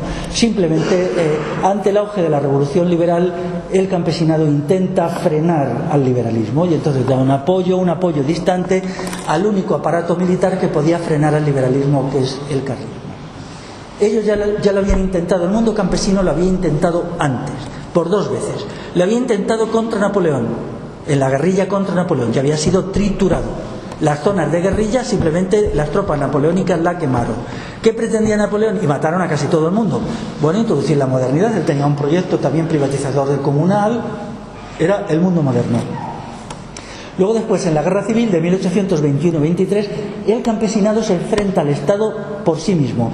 No hay ninguna motivación religiosa si leemos las cosas de la guerra civil 1821-23, dejando aparte una cosita que hubo en un pueblo de Lleida. La gente luchaba por motivos perfectamente civiles. Una de las calumnias que se ha lanzado contra el pueblo es decir que luchaban por el clero. Eso es mentira, totalmente mentira. Es una mentira repugnante para ocultar que verdaderamente quien destrozó al mundo rural fue los liberales. Bueno, pues en esta guerra el pueblo salió destrozado. Entonces luego surge una corriente que parece que quiere oponerse al liberalismo, es el carlismo, y entonces el pueblo le da un apoyo crítico, un apoyo distanciado, y eso permite que durante 8 años haya una guerra. Cuando el carlismo pierde la guerra primera, en 1839 en otros territorios y en 1840 en otros, es cuando se produce la principal destrucción del mundo rural. Es cuando se aplican las leyes, el decreto de 1813, la legislación, por ejemplo, que convierte al municipio en un simple correa de transmisión de las órdenes de las capitales de provincia. Se va desmontando todo lo que había sido aquel mundo, ¿no? Entonces es ahí un gran momento y también se produce el hambre. O sea, la sociedad rural empieza a pasar hambre a partir de 1840 con los cambios que se introducen de tipo económico y tal. Hay un acuerdo de todos los historiadores que el peor momento del hambre es entre 1840 en adelante. 1890, ¿no? Los cambios económicos introducen hambre. Bueno, el texto, esto es breve pero enjundioso, el del carlismo, yo os recomiendo que lo leáis. Se llama El pueblo y el carlismo, un ensayo de interpretación. Luego tengo aquí un texto que es por una sociedad desindustrializada y desurbanizada. Eran unas charlas y me dijeron que desarrollara cuál era mi posición ante la urbanización y ante las ciudades. Entonces yo decidí pues hacer un texto que su propio título lo dice claramente. Mi idea es una sociedad desindustrializada y desurbanizada, sin industria, sin gran industria, y donde la población esté bien repartida por todo el territorio y no concentrada en ciudades. Ahora estamos en una situación en la cual nos acercamos al 75% de la población de lo que llamamos España está concentrada en grandes ciudades. Esto es aberrante, ¿no? Esto es una forma de vivir aberrante. Y luego al mismo tiempo tenemos espacios vacíos que tienen una densidad de población menor que el desierto del Sahara. Por ejemplo, algunas zonas en Huesca, algunas zonas del sistema central, algunas áreas del interior de Galicia tienen un estado poblacional catastrófico. O sea, en unos sitios hay gente amontonada y en otros lados tierra sin gente. Luego viene el texto gordo, que es el Concejo Abierto y el mundo rural popular. Yo cuando escribí este texto llevaba ya muchos años estudiando lo del Concejo Abierto y bueno, lo he seguido estudiando. Hace poco colgué en mi página una continuación de este texto. Me han llegado libros nuevos y entonces quería hacer continuación de este texto, que es un artículo en sí mismo. Y bueno, pues si entráis ahí veréis que he metido un análisis de 3 libros de Cantabria y sobre todo el análisis del mundo concejil destruido directamente por la Constitución de 1812 en Toledo. El libro ese de Toledo es magnífico, buenísimo, y ahora quiero a ver si, bueno, pues o le hago un resumen o bien lo cuelgo, no es muy largo. Lo que cuenta, para mí fue muy interesante llegar a un pueblo de Toledo, ya mi libro llevaba 2 años y medio publicado, y encontrarme con un señor allí, al que yo no conocía de nada, ni sabía de su existencia, en un pueblo de 1.400 habitantes, que a base de ahondar en el archivo de su pueblo, el pueblo se llama Guadamur, a lo mejor alguien ha oído hablar de él, 1.400 habitantes hoy, 1.400 habitantes, en la parte oriental de la provincia de Toledo. Este hombre me cuenta exactamente lo mismo que yo había visto para el conjunto del país. Entonces, claro, a mí aquello me produce una euforia, ¿no? Porque él es un señor que está jubilado, tienen allí un pequeño museo, y él me va a contar, dice, sí, aquí la revolución liberal significó la destrucción del Consejo Abierto, la destrucción del comunal, la creación de una oligarquía local, la creación de unos ayuntamientos en donde el alcalde los ponía en Toledo. De todo el mundo que había anterior fue destruido. Entonces, bueno, es una satisfacción, ¿no? Porque yo cuando escribo libros intento que mis libros se acerquen lo más posible a la verdad. Pero claro, un libro luego tiene que ser confrontado con la realidad. Y eso fue una buena confrontación. Una buena confrontación con alguien que era una persona completamente ajena a la política, él no hacía nada de política, es un hombre preocupado por la historia de su pueblo, por los estudios de historia de su pueblo, y había llegado a las mismas conclusiones. Bueno, eso es muy interesante. También introduzco el análisis de un pueblo de la provincia de Zaragoza que se llama Egea de los Caballeros, en el cual a día de hoy el 95% de las tierras son comunales. Yo he estado en el pueblo y se pone allí un cartel en la puerta del ayuntamiento y en bares del pueblo que te dicen, se va a hacer el reparto del comunal para estos años y tal, pasaros tal día que vamos a hacer el reparto de suertes. Claro, te quedas. Yo cuando lo vi, porque yo llegué al pueblo y me puse a mirar por allí y lo leí, digo, ¿estoy soñando o qué, no? Y entonces pregunté y dije, ¿el 95? Sí, el 95. Y luego conseguí el libro y me dijeron, sí, ese libro lo explica. Y cogí el libro, esto me pasó ya estaba publicado mi libro hace 3 años, ¿no? Y bueno, lo explicas cómo puede haber eso todavía, ¿no? Lo que pasa es que hoy el comunal, como decía antes, solo cumple una función económica. Ya no es un elemento unificador de la gente, ni las hace mejores, ni las hace más sociables, ni las hace que se ayuden más las unas a las otras. Solo es, bueno, pues que tienes las tierras ahí, no tienes que pagar un arriendo ni nada de eso. Están ahí, las distribuyes y ya está, ¿no? Luego allí en este pueblo hay un problema gordo también con el agua, que es muy complicado, ¿no? Pero bueno, eso prefiero no entrar en ello ahora, ¿no? Egea es un sitio todavía con el canal de Aragón y tal. Y por lo tanto, uno de mis objetivos es ir actualizando mi análisis del comunal según va pasando el tiempo, y en la medida en que puedo voy incorporando elementos de análisis que me van ayudando a comprenderlo cada vez mejor, ¿no? Me gustaría seguirlo haciendo y bueno, pues iré publicando las cosas que vaya recibiendo, ¿no? Quizá ahora me anime y cuelgue en mi página alguna cosa de estas que os he citado aquí de esto, ¿no? Y finalmente ya viene el texto Bienes Comunales en Castilla. Es una explicación muy didáctica de lo que fue la desamortización, cómo se hizo y por qué, tomando algún ejemplo particular, sobre todo algún pueblo de allí, de la provincia de Valladolid. Y luego la segunda parte del libro, que es exactamente la mitad del libro, está dedicado a la agricultura. A la agricultura, yo soy muy aficionado a la agricultura, he trabajado algún tiempo en ella. Se llama Agricultura, Medio Ambiente y Desurbanización en el siglo XXI, con 2 subcapítulos solo, que es la crisis de la agricultura convencional y el ascenso de la agricultura ecológica. Explico aquí. Yo soy crítico con la agricultura ecológica. Es un mito que está ahí.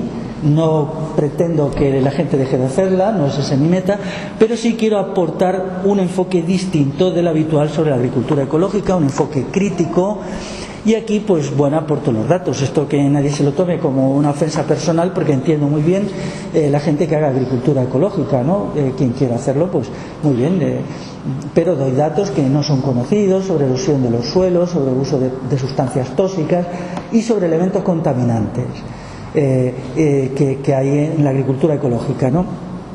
También sobre un negocio. Desde en los últimos 4 años la agricultura ya ecológica en el mundo está ya en los 50.000 millones de dólares de negocio. Es una rama de la agricultura capitalista. Las esperanzas que se pusieron en ella han sido defraudadas. Y cualquiera que vaya a las grandes superficies, estilo Corte Inglés y tal, pues puede comprar allí productos ecológicos, ¿no? Yo no apoyo la agricultura convencional, lógicamente, pero me defino por una agricultura popular. Una agricultura popular no estoy en condiciones de definirla con detalle, pero sí creo que tiene que surgir de la sabiduría popular, ¿no?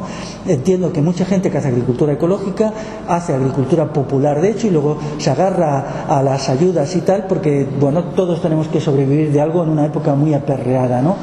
Pero entiendo que la agricultura popular sería distinta a las 2 formas de agricultura actual, que es la convencional y la en ecológico, ¿no? Luego, el segundo capítulo es una reflexión sobre la destrucción de los suelos, la erosión y desertificación. Se llama Los montes arbolados, el régimen de lluvias y la fertilidad de la tierra. He hecho mucho tiempo trabajo de forestación como voluntario, muchos años, y en muchas áreas, sobre todo del centro, de la meseta, y había acumulado una experiencia en forestación. Y yo no quería transmitir esa experiencia como saberes técnicos, no quería decir, bueno, pues hacerlo ya así, hay que hacerlo en el vivero, las bellotas, si las ponéis a hacerlas, no. Eso se puede encontrar en manuales. Lo que yo quería hacer es una reflexión de más hondura. ¿Qué está pasando en la península ibérica? ¿Por qué vivimos en un cuasi desierto? ¿Por qué las 4/5 partes de la península ibérica se están desertificando? ¿Qué significó, por ejemplo, la introducción del cultivo del olivo en Andalucía? Para mí fue una catástrofe ecológica. ¿Y qué es lo que va a pasar, ¿no? La destrucción de los suelos es enorme, y aquí toco elementos de todo tipo, desde la contaminación por metales pesados de los suelos agrícolas, que hoy eso casi no se toca, aparte de las otras cuestiones. También la crítica de los transgénicos y las enfermedades del bosque. Hoy tenemos unos bosques enfermos, incluso los bosques que aparentemente están sanos están enfermos. Eso se pone de manifiesto en muchos detalles. Si alguien ha trabajado en la cuestión del arbolado, hay una expresión de la salud del arbolado que es el índice de defoliación, ¿no? El índice de defoliación es, en un momento dado, por ejemplo a mediados del verano, qué porcentaje de hojas pierden de media los árboles. Hace 50 años parece que estaba entre el 3 y el 15%. Ahora estamos entre el 20 y el 25%. Los más optimistas dicen el 15 y 25%. La pérdida de hojas por los árboles muestra la enfermedad. De la misma manera, por ejemplo, que una fiebre en una persona, en un animal, muestra que hay un problema de salud, ¿no? En algunos años se ha superado. Los problemas de la sequía estival son aterradores, totalmente aterradores. Hay que ver ya fotos que están colgadas en internet, pero yo he ido a verlo en algunas zonas, por ejemplo, del sistema central, en donde los encinares se ponen marrones a finales del verano. No llueve nada absolutamente, la capa freática ha bajado por el sistema de regadíos, y entonces, los árboles no encuentran donde chupar un poquito de humedad, entonces sus hojas se ponen marrones. Es verdad que luego llegan las lluvias de otoño cuando llegan y se recuperan, pero el estrés hídrico está provocando un efecto debilitante. Estos chaparros y encinas tienen más tendencia a enfermar. Y entonces lo que estamos encontrando son ante bosques enfermos. No me refiero ya a la seca como enfermedad de los quercus, que ahí está y nadie sabe lo que es, pero los está destrozando, o a las enfermedades del castaño, sino a lo que es un bosque aparentemente sano, que no lo es, ¿no? Por ejemplo, cuando yo digo, yo estoy por una sociedad desindustrializada, la gente me dice, qué barbaridad. Hombre, pero vamos a ver, la contaminación por metales pesados es destructiva para los suelos. O sea, el plomo, el níquel, el cadmio, todo esto, ¿no? ¿Cómo llegan los metales pesados a las dehesas de Badajoz? ¿Se detectan metales pesados? Pues muy fácil. La industria, a través de las chimeneas, echa micropartículas. Estas micropartículas suben a las capas altas de la atmósfera y de ahí con la lluvia caen a las tierras agrícolas o a los pastizales. Entonces, ¿eso qué significa? Si nosotros proyectamos la sociedad industrial a 300 años vista, no es viable, porque cada año los suelos, tanto los agrícolas como los no agrícolas, se van llenando de metales pesados.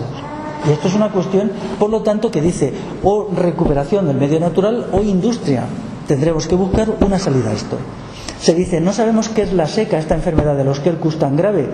Se han hecho muchos estudios, no se sabe. Se sabe explicar otras enfermedades como la tinta del castaño. La seca no es. Bueno, yo no quiero pasarme de listo, pero ¿qué tal si lo relacionamos, por ejemplo, con los metales pesados? Quizás sí. Y daros cuenta, hay pueblos en la provincia de Huelva donde me han dicho que el 15% del encinar ha sido destruido ya por la seca.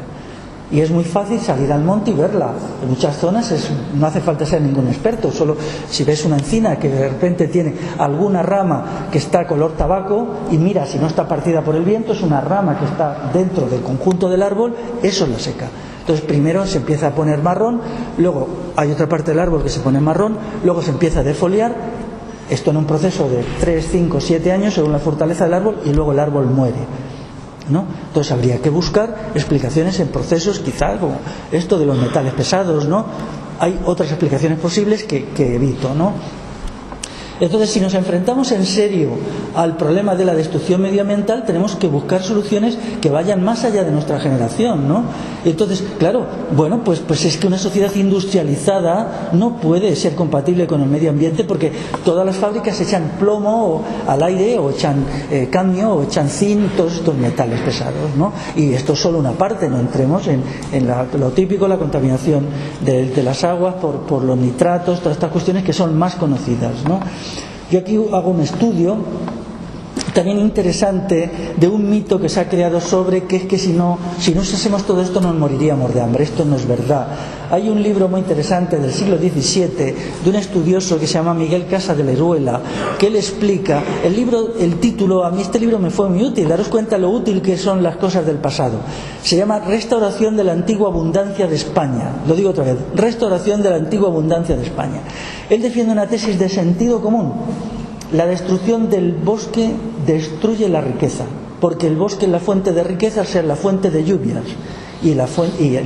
Si no hay bosque no hay lluvias, o hay lluvias irregulares, y entonces hay un cambio en el clima que es dañino para la agricultura. Entonces él dice una cosa que es lo contrario de la revolución, lo que hace la revolución liberal. Él dice, lo que necesitamos es mucho monte, mucho ganado y poca agricultura, porque todo esto es compatible. La revolución liberal hizo poco monte, poco arbolado, poco ganado y mucha agricultura, o sea, todo lo contrario de lo que hay que hacer. Entonces, ahora tenemos que recuperar la otra tendencia, ¿no? Miguel Casaderuela ha sido un autor olvidado desde hace 200 años. Yo tuve la suerte de leer un artículo en que le citaba laudatoriamente y entonces conseguí el libro y lo leí. Bueno, y con el recuerdo del pasado, con Miguel Casaderuela, acabo ya y podemos entrar en la parte del debate. Pues cuando queráis.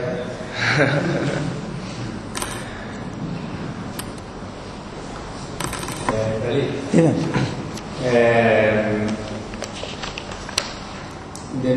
Pienso que la forma de vida tradicional, una de las características que tenía era que era muy estable. Si no era a base de que nos sacaran a base de fuerza, no habríamos salido de allí.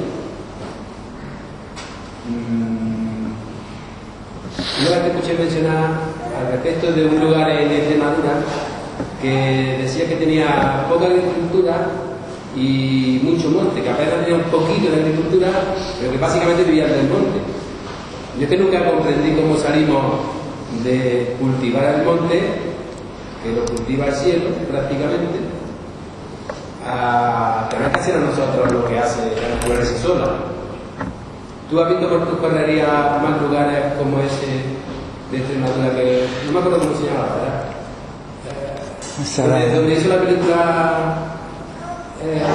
Las Urdes. La Urdes, sí. Ahí lo mencionaste, que todavía quedaba allí esa forma de vida que para mí creo que es la ideal, porque es la que menos trabaja.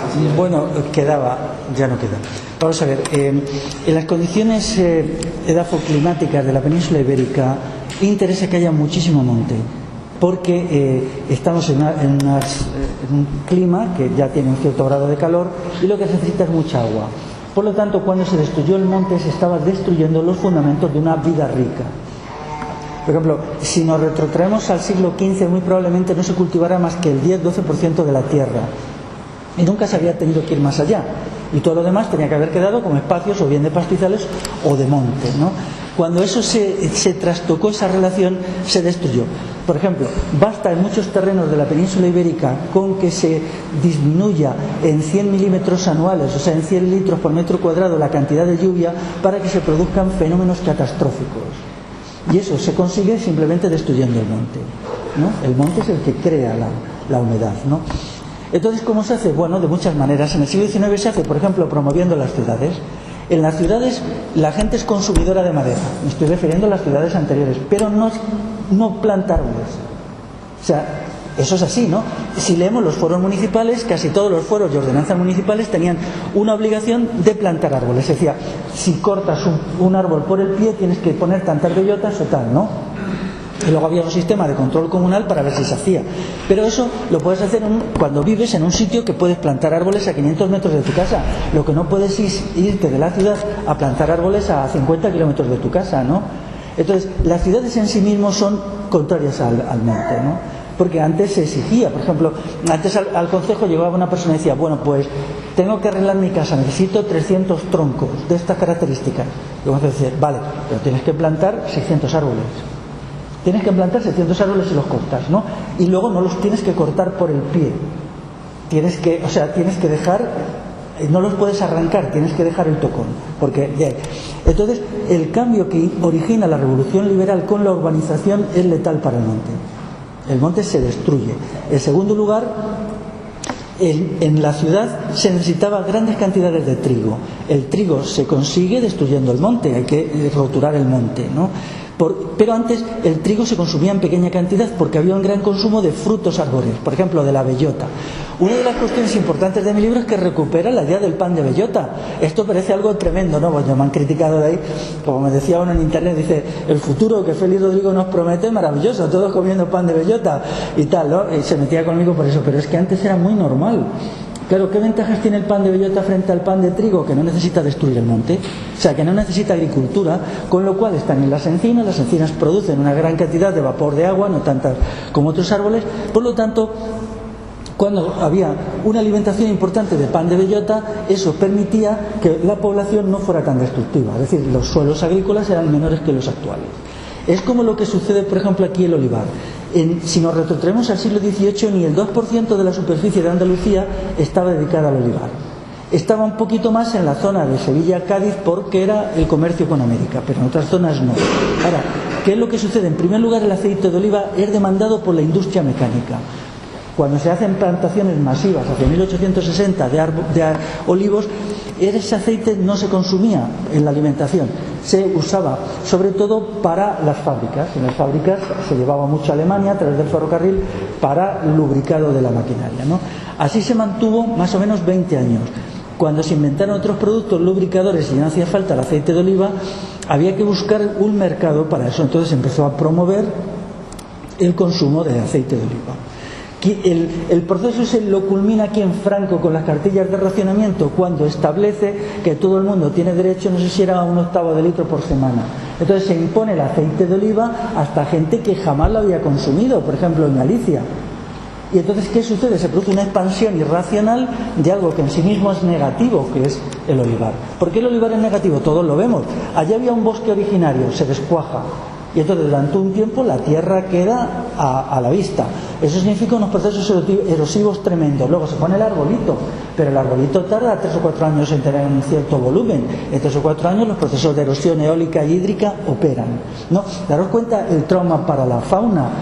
Yo leí en un sitio, para la pequeña fauna incluso, ¿cómo se hace en Jaén? En Jaén la destrucción del bosque autóctono, que era sobre todo robledal y un tipo de pinar de allí, se hizo en el siglo XIX, me parece, a 30.000 hectáreas por año. 30.000 hectáreas se descuajaban y se ponían de 30.000. ¿Daros cuenta? ¿Qué podía pensar?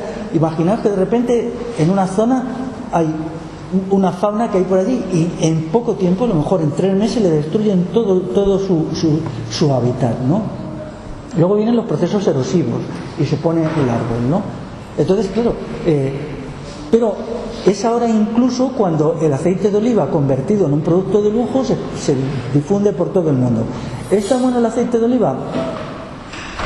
Bueno, no voy a desmerecerlo, ¿no? Pero para mí no es mejor, por ejemplo, que el aceite de girasol. ¿Qué comía antes la gente? Pues muchas grasas animales.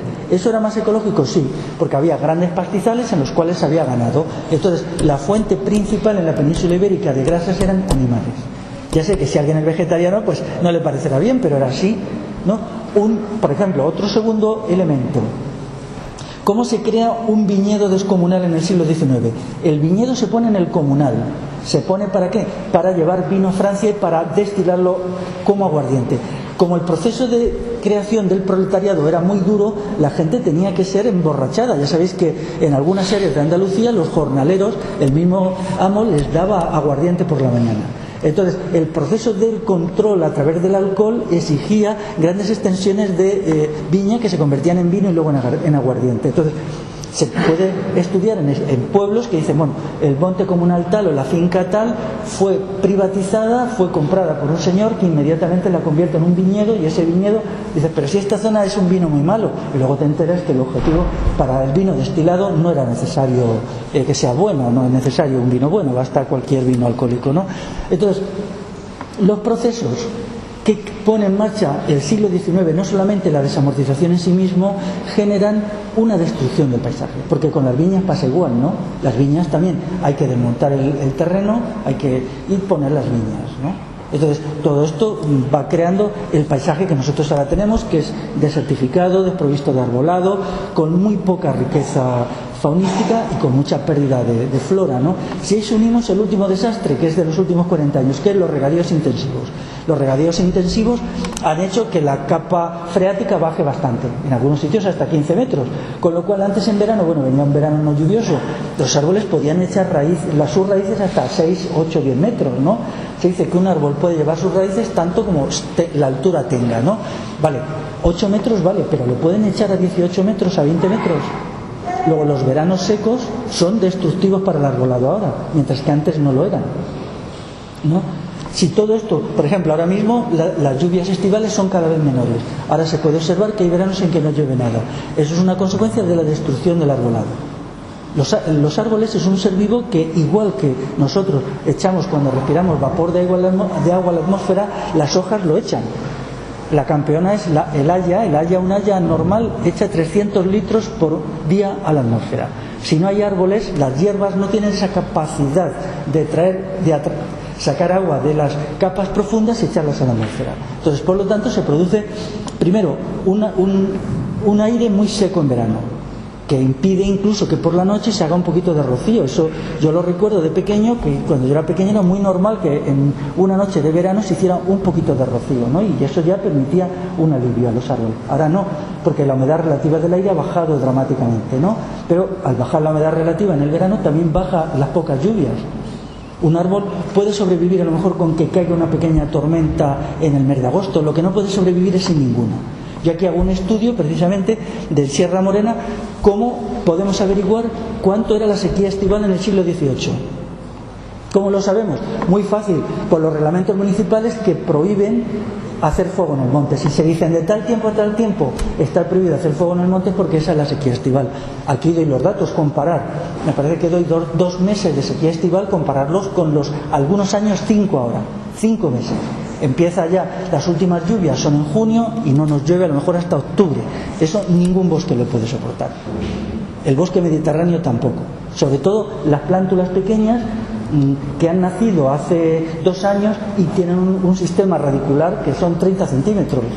Eso no puede. Entonces se ha puesto en marcha un proceso devastador, ¿no? Y luego encontramos, por ejemplo, a ciertos sectores del movimiento ecologista que quieren aplicar a este asunto unas recetas muy simplonas, que no funcionan. El bosque es fundamental para la vida, pero las recetas que se ofrecen no valen porque es algo muy complicado.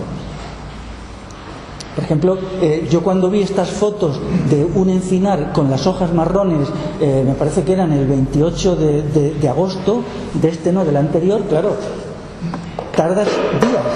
A mí aquello me produjo un shock, me quedé, era una foto buena, en color, no era un árbol que puede estar enfermo, era todo el encinar.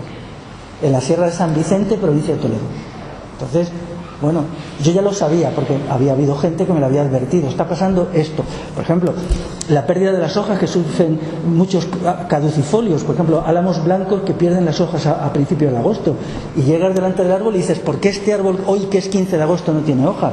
Porque es su protección extrema frente a la sequedad, ¿no? Pierde las hojas y entonces las hojas ya, por ahí, la poca pérdida de agua no lo hace.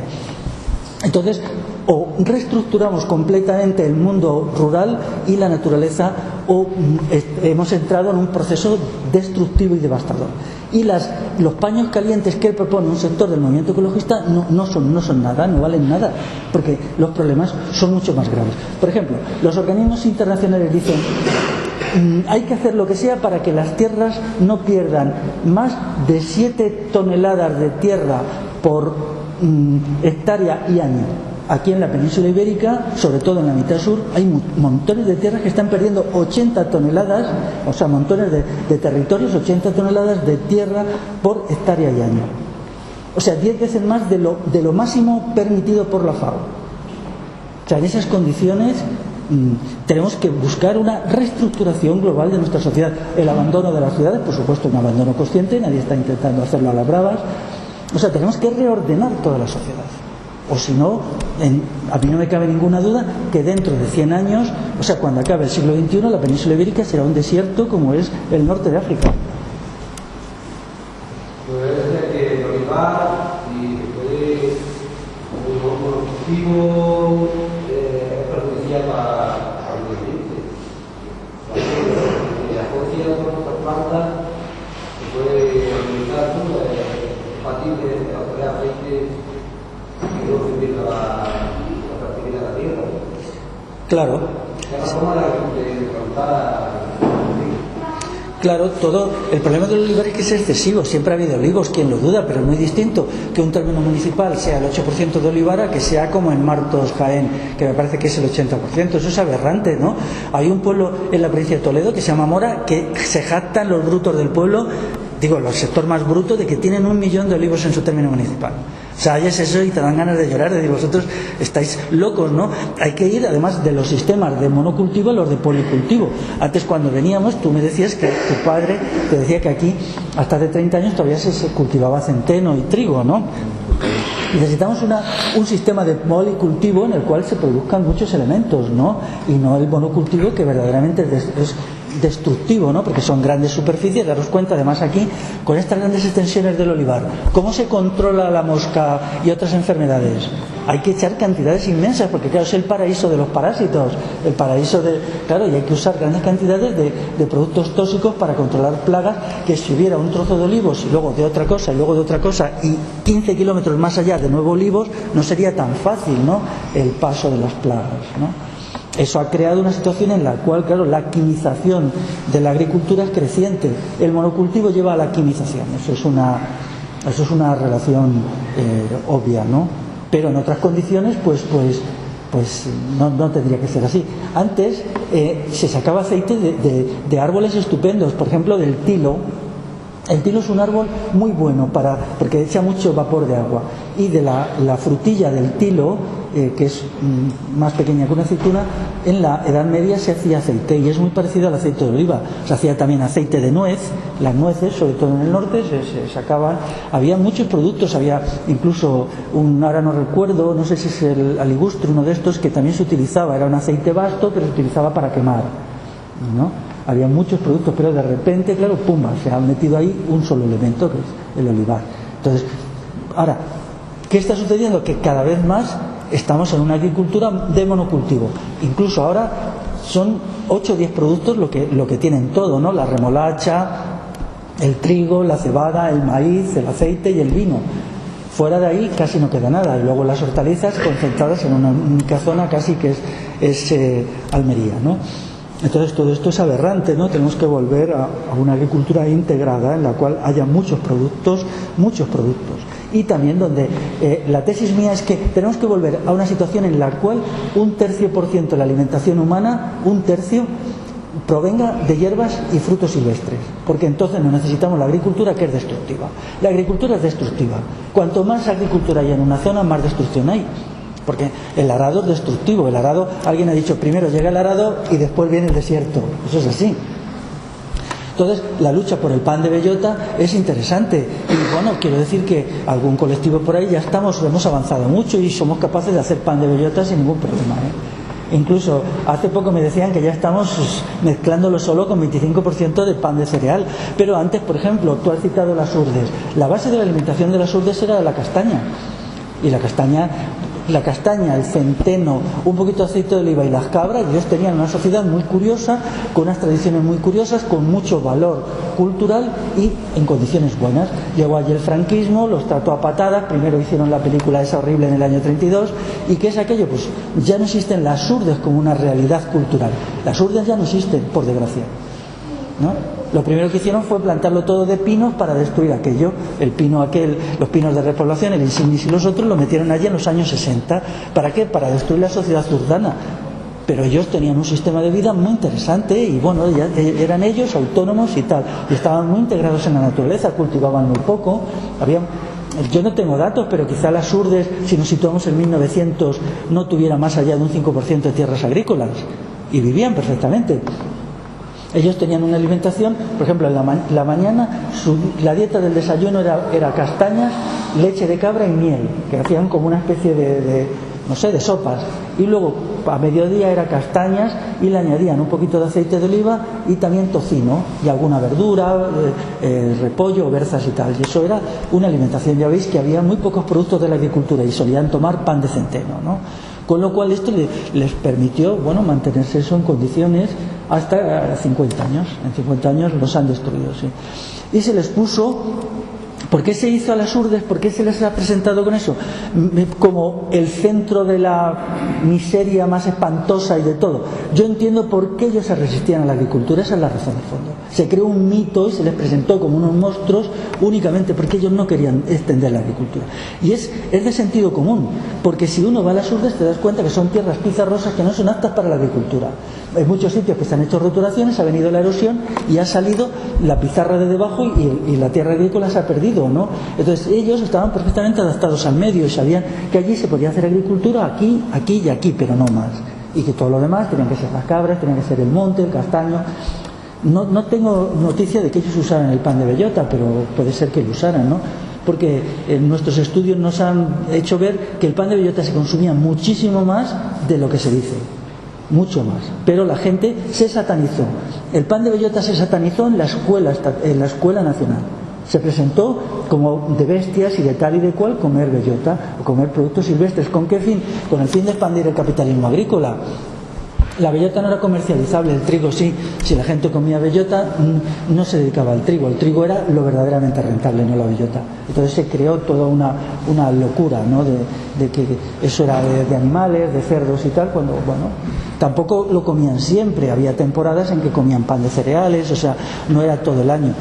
Ya los autores prerromanos dicen que los pueblos peninsulares comían bellota 2/3 del año, pan de bellota 2/3, luego 1/3 comían cereales. O sea, no lo comían siempre. Yo quisiera preguntar sí. sobre la ventaja y desventaja en torno a la permacultura. Bueno, mira, voy a ser sincero. Yo estoy esperando una explotación agrícola que funcione con la permacultura. Cuando haya una, yo voy y lo veo. No quiere decir, esto no es una crítica, pero yo he leído los libros de Steiner, estoy de acuerdo con algunos, pero, a ver, advertencia, hay que vivir de la agricultura, no de cursos sobre la agricultura. O sea, eso lo tengo muy claro. Y entonces, vamos a ver dónde hay eso. En segundo lugar, el problema va mucho más allá de la agricultura. Daros cuenta que hoy, en la península ibérica, tenemos un problema muy gordo. Tenemos unas tierras, vale, podemos allí hacer el cultivo que queramos, pero el agua se nos está acabando. La única forma de recuperar agua para la lluvia es a través de una reforestación masiva. Naturalmente no bastaría poner 100.000 hectáreas reforestadas. Yo en mi libro digo que tenemos que conseguir 10 millones de hectáreas. Y si calculamos 200 pies de árboles por hectárea, eso significaría que tenemos que poner 2.000 millones de árboles de especies autóctonas. Yo he calculado que o hacemos eso o no podemos salvar a la península ibérica de la desertificación, dejando aparte pequeños oasis, ¿no? Por lo tanto, no puede haber una agricultura diferenciada de la no agricultura, porque hagamos la agricultura que hagamos en una parcela, si no llueve, ¿qué?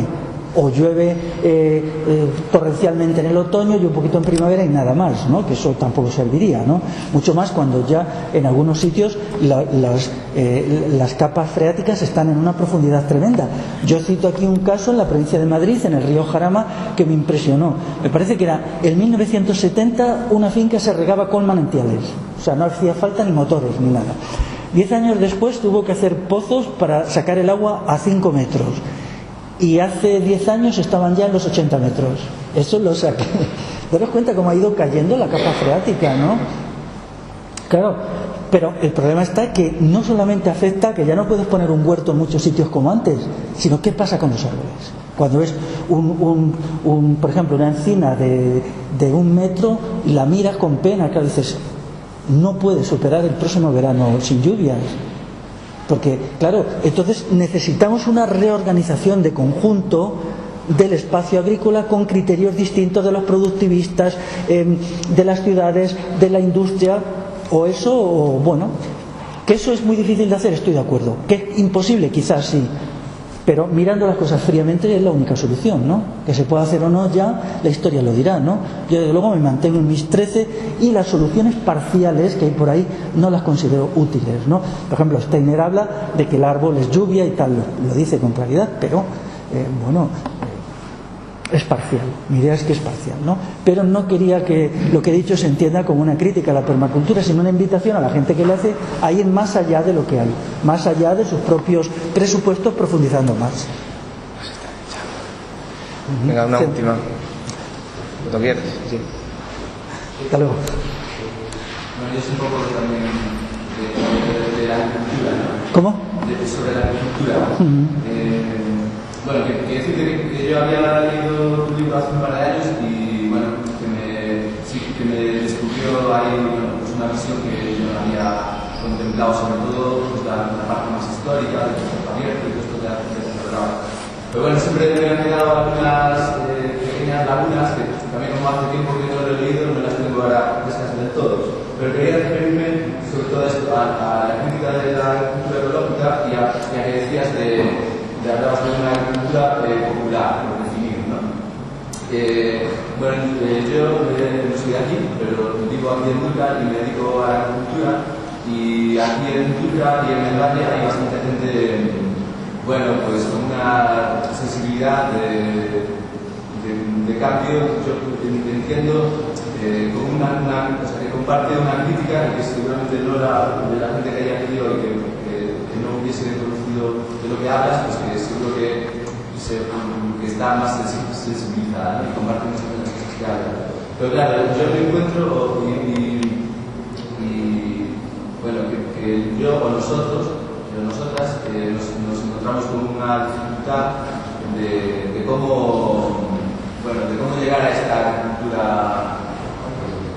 que yo le llamo agroecología lo que hacemos, de la agricultura ecológica de todas las cosas. Yo entiendo que una gran parte está en la agricultura de monocultivo, dedicada a la exportación y todo eso, pero mucha otra gente, pues, no sé, como que intentamos hacer algo más basado en recursos locales, tanto ecológicos como humanos y sociales, etc.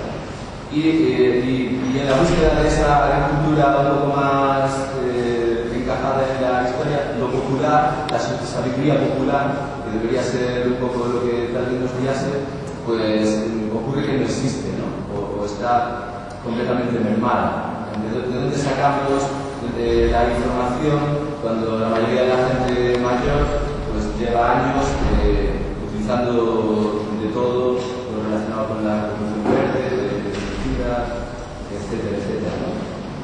Al mismo tiempo que hoy probablemente, la vida que nos está tratando vivir aquí, pues seguramente no tiene nada que ver con la de hace 50 o 100 años. O sea, que ni la vida, ni los condicionantes climatológicos, ni la erosión, ni nada. Y bueno, y que también vivir en el... O sea, que para una persona como yo, vivir aquí y querer vivir del campo, pues supone que tienes que rentar, que tienes que vivir, que tienes que pagar un alquiler al mes, o no. O sea, o vivir en zonas más en el monte, alejados del control, digamos, del Estado, y ocupar o construir. Bueno, que quería un poco poner de manifiesto lo complejo, lo complicado que es pues vivir en el campo con ideas de este tipo en el día de hoy, ¿no? Simplemente. Mira, lo que tú planteas es un problema real que se resuelve estableciendo dos niveles. Lo que hoy podemos hacer es poco.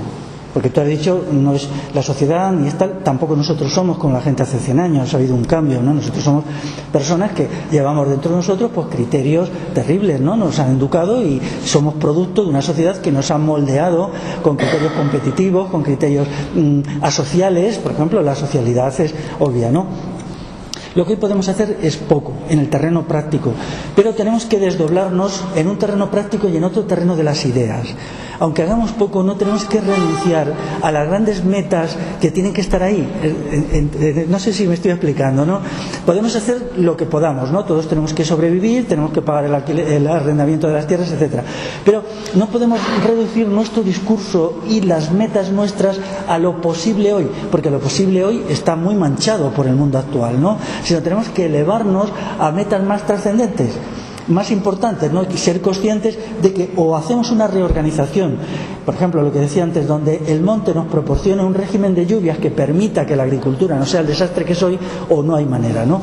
Entonces tenemos que mantener esas grandes ideales y esas grandes metas, incluso aunque hoy no sean hacederas, porque nadie nos niega que puede surgir una coyuntura histórica en un momento dado, o X, ¿no? La historia es muy confusa, da muchas vueltas, ¿no? Y entonces se pudieran realizar quizá parcialmente, ¿no?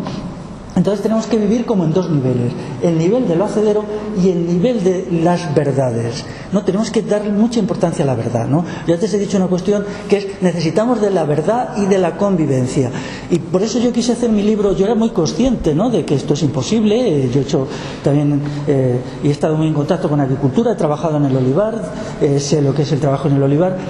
Pero claro, teníamos que decir las grandes verdades, ¿no? Y explicar a la gente pues que el olivar no ha existido siempre, que el olivar es catastrófico y tal, ¿no? Y por lo tanto, por un lado lo práctico y por otro lado los trabajos de pequeña investigación, ¿no? Pequeña investigación o cosas así, ¿no? Para alimentar nuestra necesidad de verdad, ¿no? Nuestra necesidad de verdad, que debía de alimentarse con muchos elementos. Por ejemplo, con estos libros yo estoy esperando que alguien se anime a hacer un estudio de síntesis del comunal en Andalucía, ¿no? Sería muy interesante cómo fue el comunal, cómo se destruyó, cuánto queda, porque quizá quede todavía en Andalucía 500.000 de hectáreas de comunal. Estoy hablando, pueden ser 500.000 o 800.000, no sé, no tengo una idea clara, ¿no? Pero esto nos permitiría ver el mundo del pasado y del presente de otra manera, ¿no? Y no sería bueno olvidarlo, ¿no? Tenemos que prepararnos para un trabajo de reflexión, de investigación, y también de escuchar. Es verdad que yo en mi libro he incluido muchas conversaciones con gente. El libro en realidad, yo ya lo empecé a pensar hace 30 años. Yo he tenido muchas conversaciones empezando por mi padre, por mi madre, por mi familia, muchísima gente, muchísima. Ahora tengo en la cabeza gente con la que me ha enseñado mucho, gente mayor de los pueblos, que me decían cosas claves, ¿no? Cosas claves. Esa gente desgraciadamente casi toda ha muerto ya, ¿no? Pero tú lo has dicho, tenemos un problema ahí. Pero todavía queda documentación y reflexiones. Y esas reflexiones nos pueden ayudar a alimentar nuestra necesidad de construir un mundo nuevo en nuestras cabezas. Para construir un nuevo mundo en la sociedad necesitamos primero construirlo en nuestras cabezas. Y además es muy satisfactorio entender cómo es la verdad de un asunto, que no es como te cuenta la propaganda institucional, las mentiras o tal, ¿no? Te cuentan como, por ejemplo, entender cosas aberrantes, ¿no? Que Franco multiplicó por 3 la superficie regada para crear una agricultura productivista. Y todo el mundo dice, ¡joder, qué estupendo! Un momento, ¿y el monte qué? O sea, ¿qué pasa cuando baja la capa freática? Eso nadie se lo plantea, ¿no? Porque claro, todo el mundo dice, la renta per cápita subió ¿a costa de qué? ¿No? Y decir, no queremos los 3,5 millones de hectáreas regables que hay hoy en el país, queremos 1,2 millones, que es lo que había antes de empezar con los pantanos, ¿no? Bueno, es otra manera en realidad de tener agua, porque entonces el agua vendría del bosque que haría lluvias.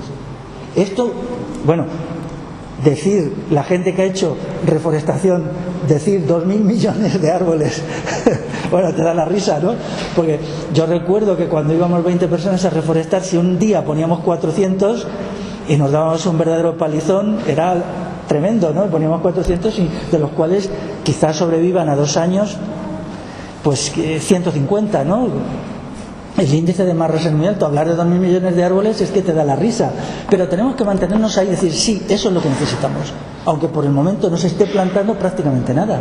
O se esté plantando, no sé, una cantidad ridícula. A lo mejor, no sé si llega a 2.000 hectáreas. Alguien me dijo, 2.000 hectáreas anuales de especies autóctonas, de las cuales la mitad se quema luego, ¿no? Entonces, eso es como yo entiendo el asunto. Sí. Sí, solamente puedo investigar la relación con la enfermedad, por ejemplo, la enfermedad más fuerte, ¿no? El cáncer, con el tema atmosférico, con el tema de los electrones y la naturaleza. ¿Tienes variable de investigación esa? Bueno, no, yo no, esa parte.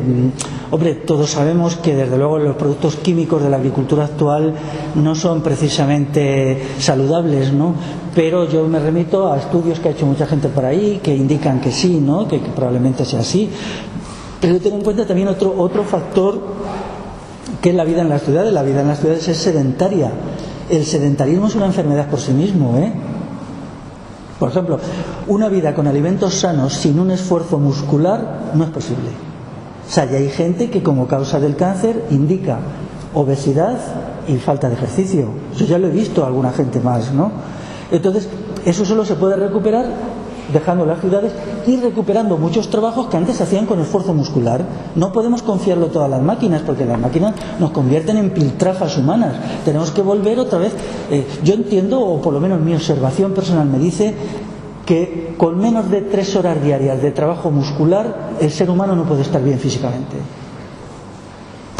Y tenemos que recuperar eso que cuando todo nos va en la otra dirección, esto hace esto porque es cómodo, esto otro porque es cómodo, tenemos que buscar una vida incómoda, porque una vida incómoda es la vida sana. Y es peligroso apostarlo todo a los alimentos sanos, porque es una parte del asunto, ¿eh? O sea, un huerto no solamente es bueno, un huerto llevado porque proporciona alimentos sanos, sino porque nos da motivo a un ejercicio muscular que la sociedad actual nos niega. O sea, un huerto también es bueno por el trabajo que invertimos en él. Y no podremos ser sanos si no hacemos ese ejercicio. ¿Esto qué significa? Pues tenemos que empezar a mirar a las máquinas como causa de enfermedades. Es decir, pero y nos dices que antes el trabajo de la agricultura era horroroso, era horrible. Mentira. Dejando aparte el trabajo de la siega y un poco el de la labranza, no lo era. Yo aquí ese tema lo trato con bastante documentación, ¿no era? ¿Y qué tiene de malo hacer un esfuerzo muscular fuerte? No tiene nada de malo. Nos construye como... No solamente tenemos que construirnos como seres espiritualmente fuertes, sino también como seres físicamente fuertes, ¿no? Necesitamos la verdad y la convivencia, pero también el esfuerzo físico. El esfuerzo físico es fundamental. Tenemos que valorizar el esfuerzo físico. Y eso se hace desde un huerto o varios huertos o un tipo de agricultura en que haya que poner un límite a las máquinas. Tenemos que poner un límite a las máquinas y recuperar las tradiciones de antes. Por ejemplo, la enorme habilidad que tenían nuestras abuelas y abuelos con las manos. Ahora lloramos cuando vemos qué somos capaces de hacer con nuestras manos. Prácticamente nada. Ellos sabían hacer cosas tremendas. O sea, cosas tremendas. Nosotros no, somos unos inútiles. La sociedad de la tecnología y todo esto nos ha convertido en tullidos. ¿Cómo salimos de aquí? Estamos metidos en unas situaciones terribles, ¿no? Estamos llegando casi a un límite en que el humano se despeña en lo subhumano. Porque claro, sería absurdo que el futuro solo fuera inteligencia y reflexión. No puede ser eso. La recuperación de las habilidades manuales es sustantiva. Es muy importante. El cerebro se construye y la inteligencia en gran medida a partir de las manos, ¿no? Entonces, yo recuerdo en muchas iglesias románicas que aparece una mano y la gente llega y dice, ¿qué quiere decir esto? Aparece una mano, pues está muy claro, hombre, la importancia de la mano en los seres humanos. Es muy importante, lo presenta ahí, pues porque hay que usar las manos, no podéis ser simplemente gente que no las uséis, ¿no? Entonces, estas cuestiones son muy difíciles de... Ya sé que en la sociedad actual todo se está desplomando, pero al menos si no podemos construir una sociedad nueva en la realidad, por el momento podemos construirla en nuestras cabezas y explicarla y decir esto es lo que debería ser y no el mundo actual, que es un mundo de pesadilla.